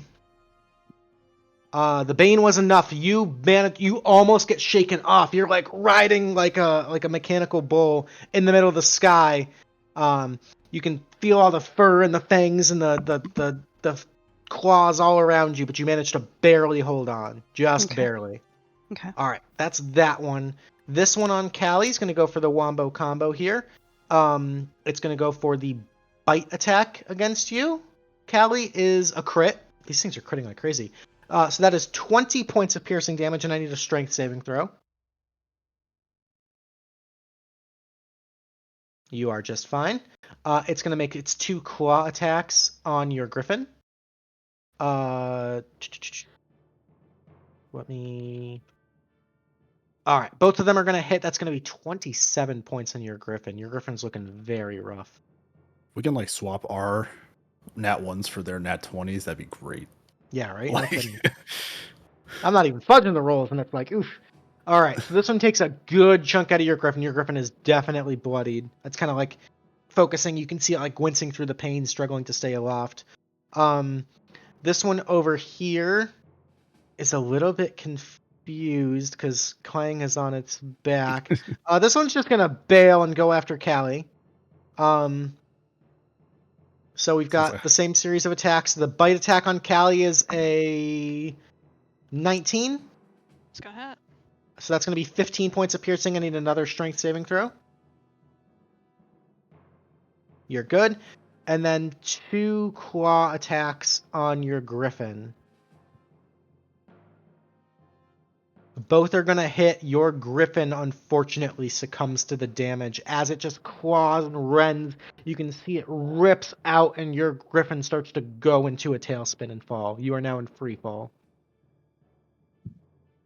And last but not least, the one with Klang on his back is also going to try to freak out and shake you off. So Klang, you can make either an athletics or animal handling check, and it's going to make a contested strength check. Oh, okay. Alrighty. Anything. Like.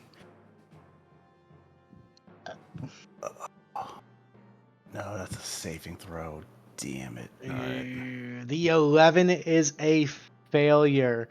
So it is going to try to shake you off and tuck and roll. You are now free falling next to it as well. Yeah. Alrighty, that's it for the Lion Drakes. That's going to bring us to the start of round 3. Klang, you are free falling for your life right now. You just got shaken off this thing. All right, yeah, since I'm still within range, let's just go for it. Just going to try to grab on again? Yeah, try to make an attack to grapple. Okay, go ahead and make an athletics check. Or animal handling. Again, your choice. Another crit. No. Yeah, like, no. You just grab it. You're like latching on to its like cheeks right now from underneath it, and it's like you are hanging on for dear life, but you manage to barely grab on. You are still good. So you have this thing grappled. You are hanging on. You're no longer free falling. So is that an action or an attack? Technically that's an attack because grapple is an attack. Yeah, I believe it replaces one of your attacks if you have to. Cool. Klang's gonna swing. I'm gonna start swinging upwards. Okay. So second attack. 21 hits. 21. For Another 10. Okay. I will then action surge. Okay. Where is my checkbox? For action. There it is. And I have not used a bonus action this round. So frustrated, Klang is going to yell for advantage. Okay. Draconic Cry. Draconic yell. And then... that's only heavy weapons, isn't it? Yeah, that is. That's unfortunate. Okay. Yeah, 2 longsword attacks. Okay. 2 at advantage. The 12 is a miss. And there's a crit. Okay. So that's 19 points of damage. Okay. He's starting to look pretty hurt. He is bloodied. That is another crit. He will get disadvantage on attack rolls. Okay. Good to know. And actually, I think I can do both these at the same time. When I score a critical, I can give the disadvantage on attacks. When I hit a creature with slashing, I can reduce the speed by 10 feet. Gotcha. Okay. So he's slow and wounded. Klang has not thought what happens if this thing dies with him on it. So that's kind of where we're at right now. Alrighty. Klang's solid turn there. That's going to bring us to Sigourney, who is invisible, riding cowboy. Okay, so she's riding cowboy. She's going to plant her feet. She's going to leap out. I am technically 5 feet between each of these guys, right? Like I can hit an attack if I had to. Like in midair, kind of wah. In midair, yeah. Yeah, that's fair. Okay, so I am going to twin attack with Booming Blade. First one is at advantage because I am invisible. Yep. That's gonna hurt. So there's that. I could also stunning strike it. That's the sneak attack crit. But So because 18. I'm switching it to Booming Blade, we're gonna get another 4d6 because it's gonna be cold. 48. Is it 48? Let me double check. Because Booming Blade is D8s. No. It already rolled that crit. Oh, okay. But my sneak attack is or my because I made it cold and I had my Mhm. Draconic Awakening, I added additional 2d6 damage to Yep. the spell. So Gotcha. there's that for that one. And then burst damage. I will Okay, roll Booming Blade because that was not on there. Do you want to do the top one or the bottom one for this? The top one, the one that I just leapt off of. Okay. So that is, let's see, I 18. rolled that twice for you. There you go. Okay. So I need a calculator. Dear God. 49. So 19 plus 13 plus 18 plus 11 plus 14 is 75 damage. Oh my God. Jesus. Okay. Oh, And then to the second one. Not at advantage 33 because I'm hits. no longer invisible. Mhm. There's the damage and then the Booming Blade. All right, and no sneak attack on that one because it can only proc once No per sneak turn. attack on Yeah. that one because it can only Okay. proc once per turn. But take 2d6 from that sneak attack because I did change it to cold. So take 8. Okay. Minus 8 and then minus the 10 from Booming Blade. Serious damage. Okay. And then she's going to go into a free fall. Yep. And she's going to get her griffin to catch her about 50 feet below them. Okay. That also Somebody reminds killed me, one. Klang, you would have had an action for your griffin on your turn too. Your griffin currently has Gordy on it. Is Gordy? They're not close to anything, or This one right I'd here. have to put Gordy close to one. And then if we could dash and be like down here somewhere, Luke, I have to move. That would be great. So you want to be like low and down here. Yeah. Okay. Which is so cool because your griffin is invisible, so you just fall and get caught, and you're just like now. That's so cool. The question is, do I put Gordy into more danger for my griffin? put him into more danger. Yeah, we'll move him. We'll move him right into the spot right You here. ready? Because we're about to do some stupid shit. Okay, I dig it. It's I dig it. I dig it. The griffin's going to Alright. attack this one. So, unfortunately, if the griffin has someone on its back, it's unable to attack. Okay, Gordy, I got you close enough to punch it. Cool. All right. So that was 300. finishing up Klang's turn, finishing up Sigourney's turn. It is now Gordy's turn. Hey, thanks for getting me closer. Listen, go pay it forward. I'm sure some of my other friends have fallen off too. The fact that one of these things isn't dead has me concerned with 75 damage. It's like Gordy, as he does this, is going to pull out his new dagger and leap and try to dig it into the side of the cat I see you dragon. going like full McConaughey and like Breath of Fire or Rain Oh, of yeah. Fire. Like, Oh yeah, stupid like, movie, very enjoyable. I'm trying to like grapple on via the dagger. Okay. Eric? So I guess for sake of semantics, are you trying to Mhm. deal damage or are you trying to grapple? Trying to grapple. Okay, so go ahead and make me an athletics check then. All right. Huh. Ooh, nice.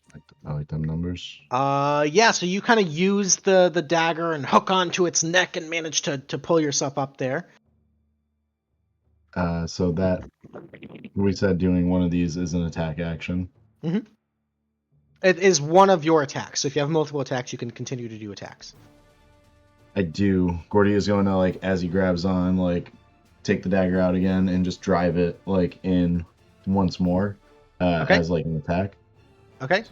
Here comes the Dirk of Derek. 26 hits for 6.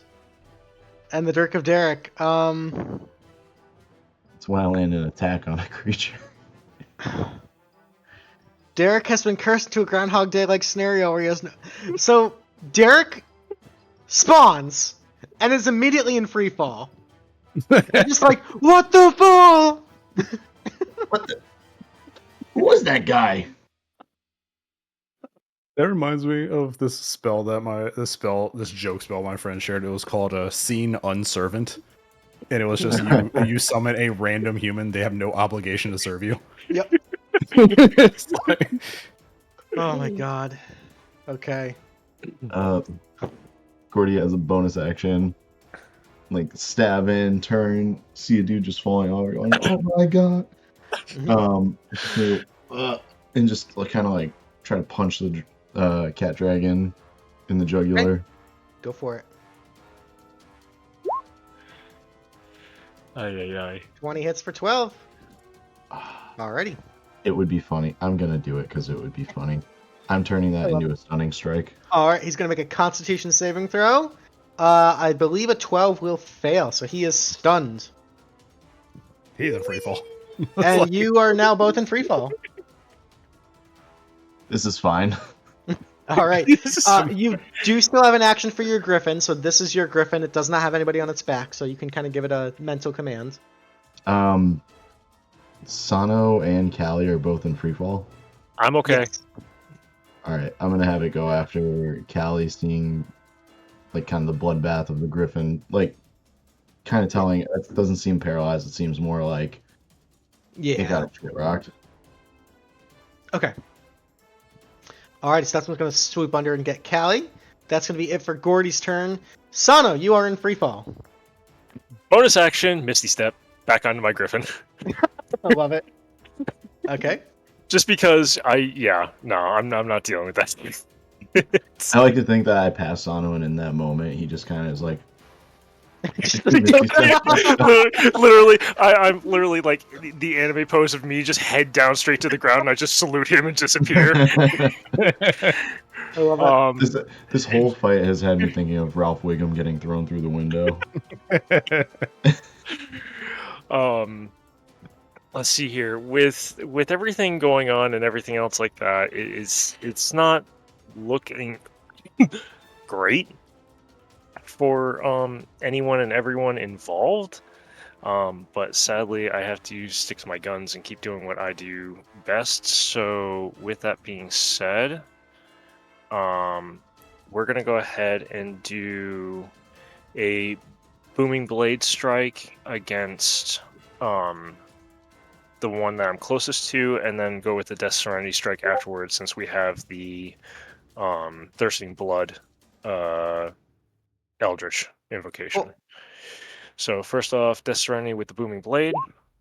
Me 20 28, for 14, and then another 2d8 thunder, which is going to be another 8 damage on top of that. Okay. And then one more Death Serenity attack, which is going to be a miss. Okie dokie. So it's action, bonus action.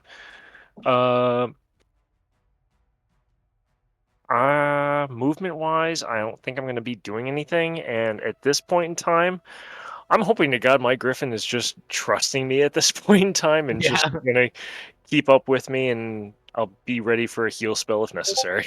Okie dokie.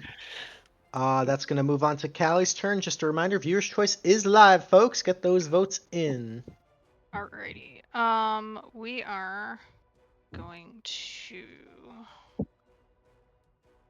keep wailing on the one we've been wailing on. I am going to use one of my inspirations to unsettling words.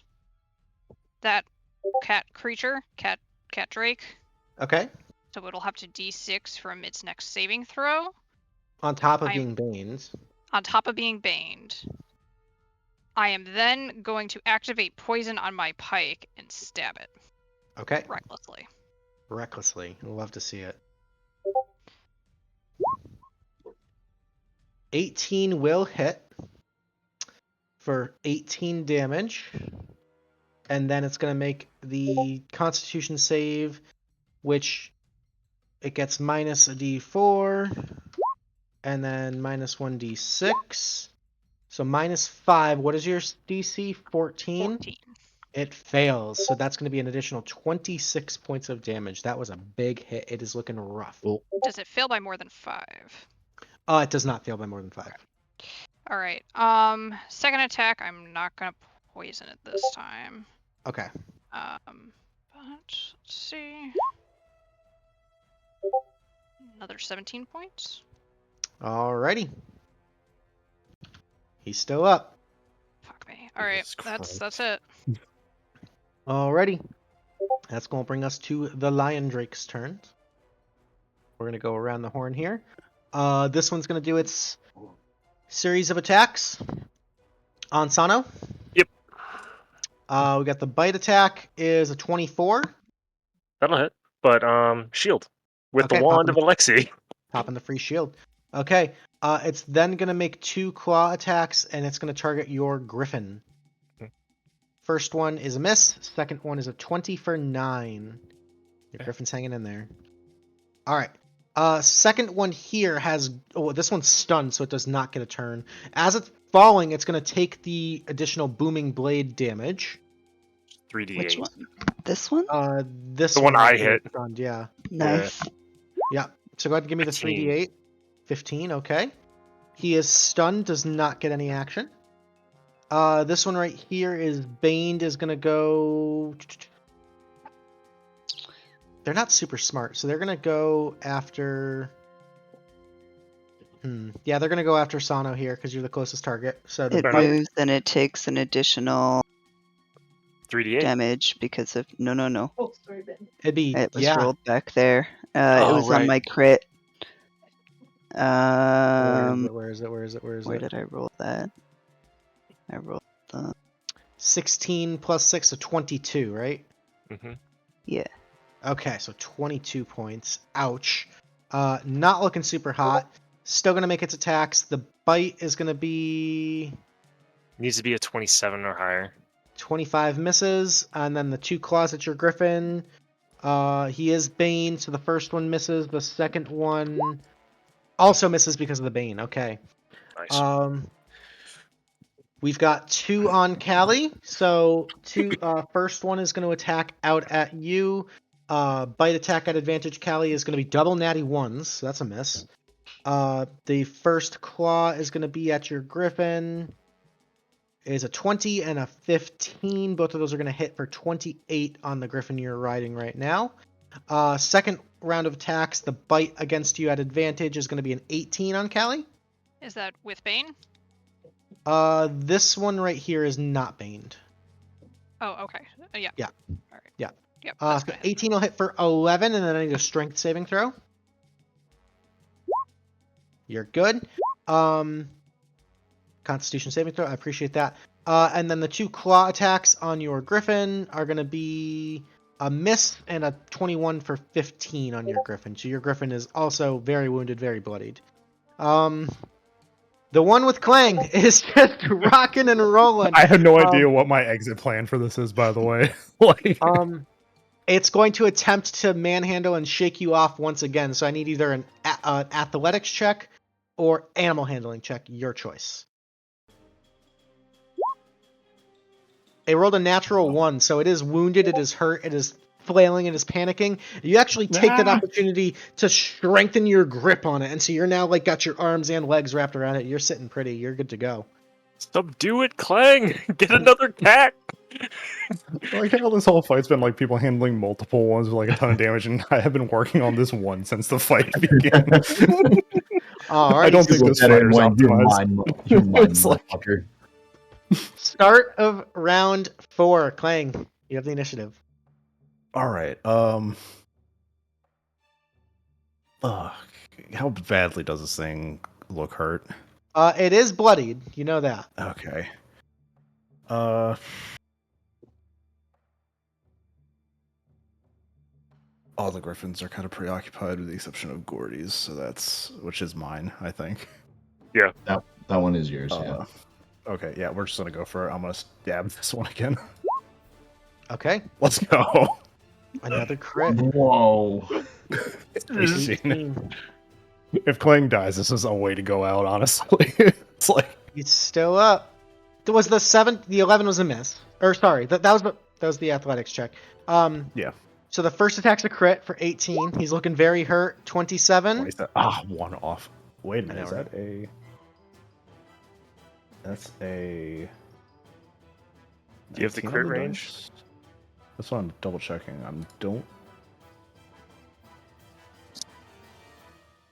My weapon attack store on a 19 or 20. Okay, so that is a crit. do that. Let's go ahead and roll the additional Plus D8. D8.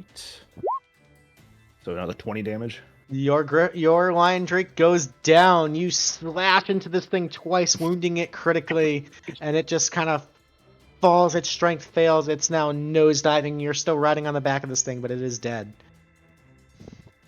All right. I still have a movement technically. You also have your griffin's movement as You well. do have your griffin's movement. What's its dash speed for a griffin? So it has 80 feet of movement normally. Do- It's just do gonna it. like push off of it and like whistle for the griffin. All right. Your griffin swoops in and is right there to catch you as you fall. That's so awesome. This is so fucking. This is such a badass fight. I love I'm this. starting to believe that this kobold won't die. Like All He's right. gonna have to go home too. I keep putting him in situations and he keeps walking out of them. It's Beautiful. like, Alrighty. Anything else for Klang? no, because I don't have my action surge anymore. Alrighty. That's gonna- I have not used a bonus action, but I don't have one. So, yep, that'll be it. Alrighty. Sigourney, you are Alright. up. Sigourney. Oh, I'm going to do this in a particular way. We're going to move back up to these two, getting behind them, the opposite side here. Okay. And Sigourney is going to bonus action steady aim, giving her advantage on her first attack. She's going to floating? she's going to Okay, yeah. booming blade the one that she had already hit. This one up here. And I will- Okay. 23 will hit. So there Nice. was the booming blade damage. There is the rapiers damage. Yeah, that is a kill. And then twin spelling that, we will come around to the second one. Okay. 31 hits. There's the damage, no sneak though, so 14 and Another 7. 7. 21. And then that was, I don't know, 50 feet of movement. I'm gonna have my griffin disengage Okay. and swoop back down about 30 feet. All right. It It doesn't need will. to disengage, it's invisible. It is It invisible. can just swoop away.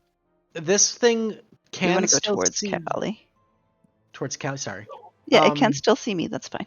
It's gonna take the swipe at you. Yeah, So it'll take come a chase claw me, kitty. attack at you is gonna be a 16 to hit, which is a miss. Misses. Okay. And Alright. end turn. Cool. That's gonna bring us to Gordy. Gordy, you are riding on the back of this free falling. So, I realized something. Yes. I did a stunning strike on my last turn. Mhm. What is? Never asked this before. What is falling Oh. speed? It gets silly, but you're Luke. you're essentially free falling. Like there's a lot of complicated math. I'm just gonna hand wave it. You guys are so high up at Luke. this point that like Sorry. Can I also add an additional 2d6 to the second one for Whales of the for your Grave? cold. Oh yeah, go for it. Oh, yeah, and I forgot the cold damage on all that. 'Cause shit to cold. I'll just roll 60s or 40s, 2d6. 2d6. Yeah. All right. There we Another go. 11. Wow. So okay. 19. All right, and then yeah, sorry. No worries. So Gordy, yeah, so you're free falling. You do have slow fall, which you could kind of separate from that lion drake if you wanted to. But for the intents and purposes of this encounter, just assume that unless you're like free falling for like 3 consecutive turns and no one saves you, you're not gonna hit the ground. You're hitting ground. Okay. Yeah. All right. Started to kind of workshop a plan based around. You mentioned earlier we were about 100 feet up. But all right. Oh no, you're way more than 100 feet off the ground. Oh, okay. Yeah, Okay, yeah. okay. You are hundreds of feet off the ground. Okay. Well, Sorry if that was misleading or confusing. All good. All good. Sano's is quite high up. Callie's is engaged. Well, this is a pickle.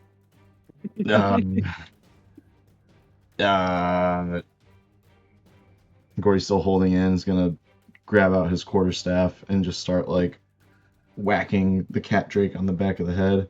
Okay. Just be like, I didn't think this through. Get up. Alrighty, your attacks will be at advantage because it is stunned. Alright. Oh, there's a crit. There's 14. All right, gonna whack again with the staff. Okay. 21 hits for 8. And then, like, on the up, just gonna bring an elbow down, like, right in between the shoulder blades. Okay. 16 just hits for another 11. And what if I did it some more? What if I Flurry did of it blows. again? What if I did it more? 22 hits for 10. It is on its last leg, but is still standing. It would be so funny to stunning strike it again. Like, just like not knowing Gordy's on strength. Burn Be through like, key points. no! I'll get him back on the short rest. Surely we'll get to catch our breath somewhere along this. It's hero tier. It's up to Yeah, you. to You answer want to Your spend it? question. No. Okay. I All right. can't. At the Hopefully end of just your woke up. turn, it is no longer stunned. I have an answer Alright. to your question, by the way, Gordy. It's 192 feet per second with Earth's Oh. gravity. Oh, in a six Awesome. round, in a 6 second D&D round. Wow. Like, That's without Alrighty. slow. Anything else? that's also full. I'm not about to try to cheese out the Shadowfoot boots. My sneakers. Yeah, shadows in Yeah. free fall are a little. I'm not even gonna be like, oh, I see the shadow in the wing and the tuck part of the. Nah. So that's it. That's Gordy. Alrighty. That's gonna bring us to Sano. Huh. We're gonna go ahead and burn an extremely large spell slot as we can. Burn And him if you got him. not for me. We're gonna burn a level 4 spell slot for Cure Wounds on my Griffin because I Okay. don't want to lose another Griffin. Damn it. So this is gonna be a level 4. So healing for 22. Okay. 22. Nice. And then bonus action. Do we do it? Where is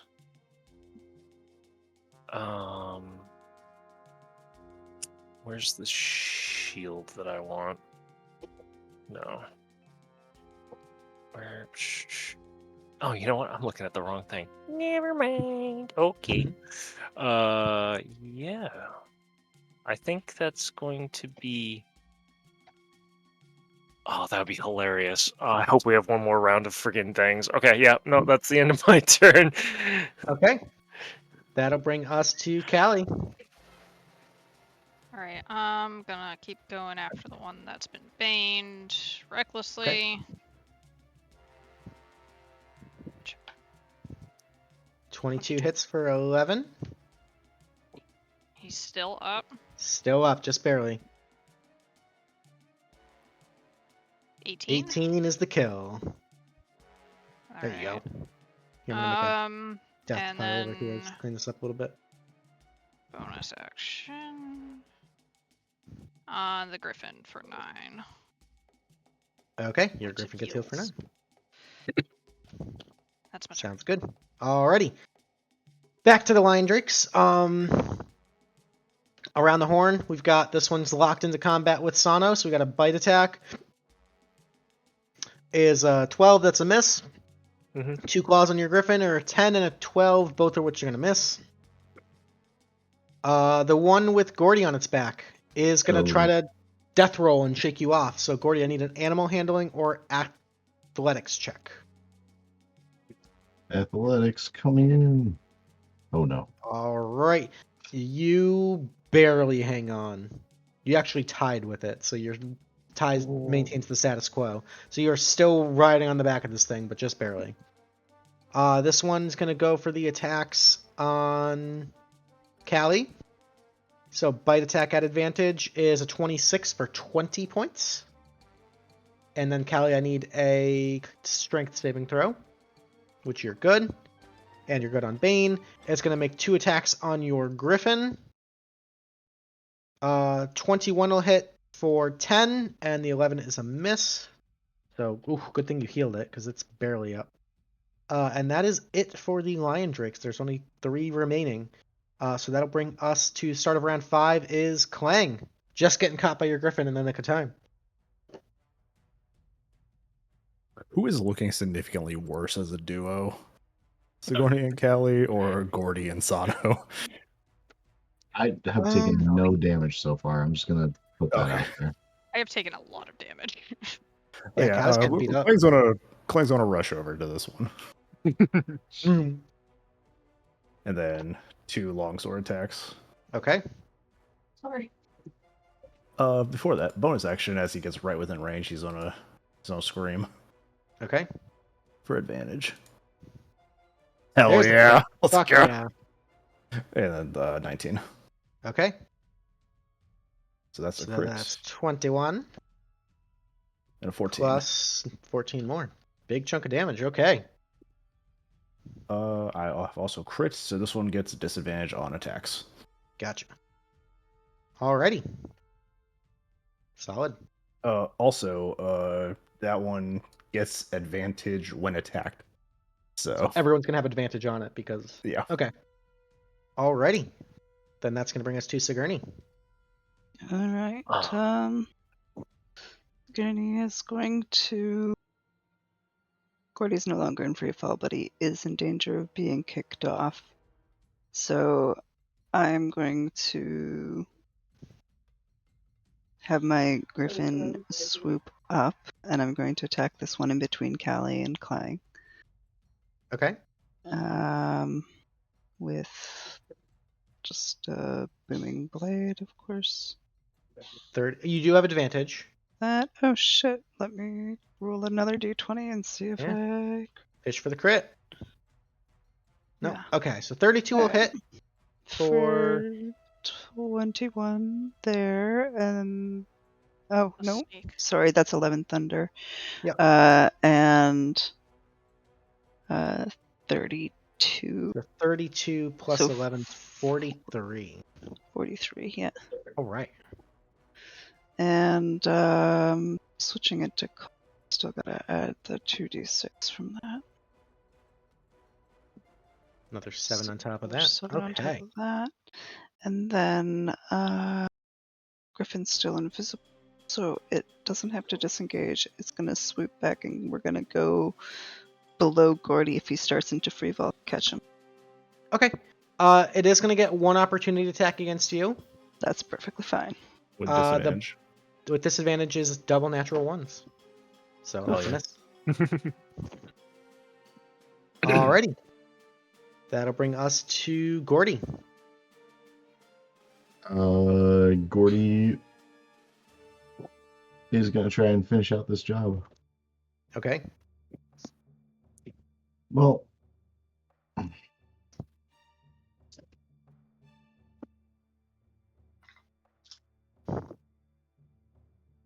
actually, He's counting. yeah. Okay, let's smoke him if we got him. Gordy's gonna spend 3 key points from Simmel's tier and cast haste on himself. Ooh, okay. So +2 bonus to AC, last for a minute. Advantage on deck saves. And gains an additional action on each of his turns. So if I use an action to cast haste, would I get the haste action this turn? You get the Okay. one attack. You get the one weapon attack. So on this one, I wouldn't get like 3 weapon attacks. I would get the You one just get for the right now. one plus bonus action. Yeah. Gotcha. Okay. Next turn would be like 3 attack actions. 3 plus the bonus action. Yeah. Okay. Yeah. All right. So Gordy's gonna cast haste, give himself a little extra buffing, and we'll start wailing on this. Okay. 17 will hit for 11. And a little punch. 22 for 8. He's very, very wounded. I'm gonna spend the key point for the flurry. Okay. 12 gonna miss. Alright. I think action, bonus action, key point action. I don't know if I'm like nervous to jump on a second griffin just for like spacing reasons. Yeah, It's you're okay. not sure. Yeah, Gordy's gonna be hanging on until the last second here. Okay. That'll bring us to Sano then. Let's see here. I'm gonna have first off. I'm gonna bonus action Shield of Faith my Griffin. Okay. Concentrating on that. And then I'm gonna have my Griffin kind of circle around to the south side of this Drake. Okay. Perfect. And you know it, you love it, it works. Friggin' the Eldritch Slash through both of them. Through these ones? Yep. Okay. Number 1. It's gonna miss. 14's gonna Actually, miss. no, I'm gonna use my inspiration. I was gonna say you are inspired by Callie. I'm gonna use my inspiration. So that's a D6. Yes, a little baby Okay. D6. That's all you needed. 16 is a hit for 16 on both of these guys. And then one more time. Encore. 16! 16 hits for 11. That's actually a double kill. Yeah! Holy shit. Very nice, very nice. So your bonus action, my Griffin's movement's there. I'm gonna use the rest of my Griffin's movement to basically pincer the Griffin that Gordy is on. Okay. And I'm just gonna basically reach out and be prepared just to grab Gordy by the arm if necessary. Okay. Alrighty. Callie, you got anything?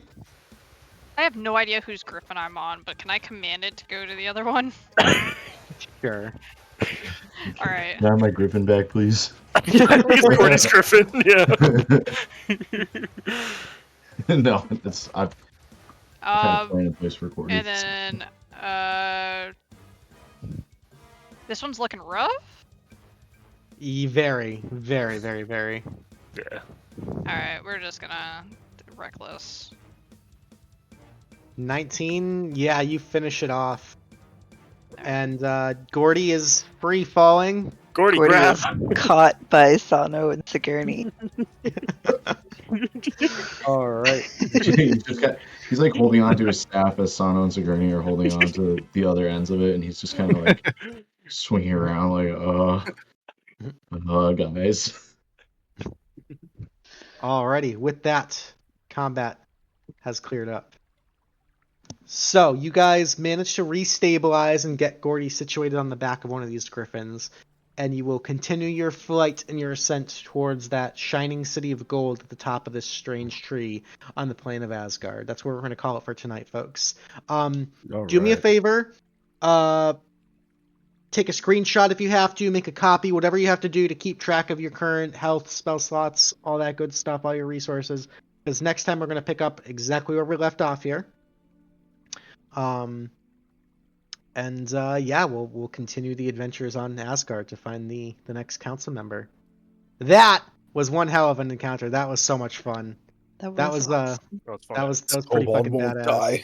Yeah, That you guys was- are badass. won't die. Alrighty, folks. Viewer's choice tonight went to Sigourney. Very well deserved for the awesome roleplay and combat. Ariel, you guys are all so fucking cool. I love these characters. And Hero Tier is just such a nice. It's like a new echelon of play. It's so much fun. That is all we've got for tonight for D&D. But we certainly hope that you will join us next Thursday, same time, same place, right here for more D&D action. I haven't looked at the priority list yet, but we'll figure something out, and I'll post all of y'all in the Discord to keep you posted. Until then, I think we're gonna raid out. Let's share some love with some D&D folks. Squilios, I think, raided us a couple weeks ago, and is another D&D streamer. Super fun, chill, goofy streams. Give them all the tack love. Tell them Don't Your Daddy Said Sup. Guys, as always, the world is crazy, and sometimes it can get difficult for people, and I'm happy that you guys choose to have a little bit of fun and escape things here with us every week. It means a lot to us. But make sure you're taking care of yourself. Make sure you're doing something nice and being gentle to yourself. Reach out to a friend if you haven't this week, because we can all use a little love. Be kind, because it is free and it matters and it makes a difference. We love you very much. Have an excellent weekend. And until next time, toodles. Oh, and Happy Mother's Day. Happy Mother's Day to all the Happy mothers. Mother's Day. Happy Mother. That's a good one. That's a good one. That is this weekend, isn't it? It It is. is. Yeah. Who forgot? Alrighty. Happy Mother's Day, guys. Toodaloo. It's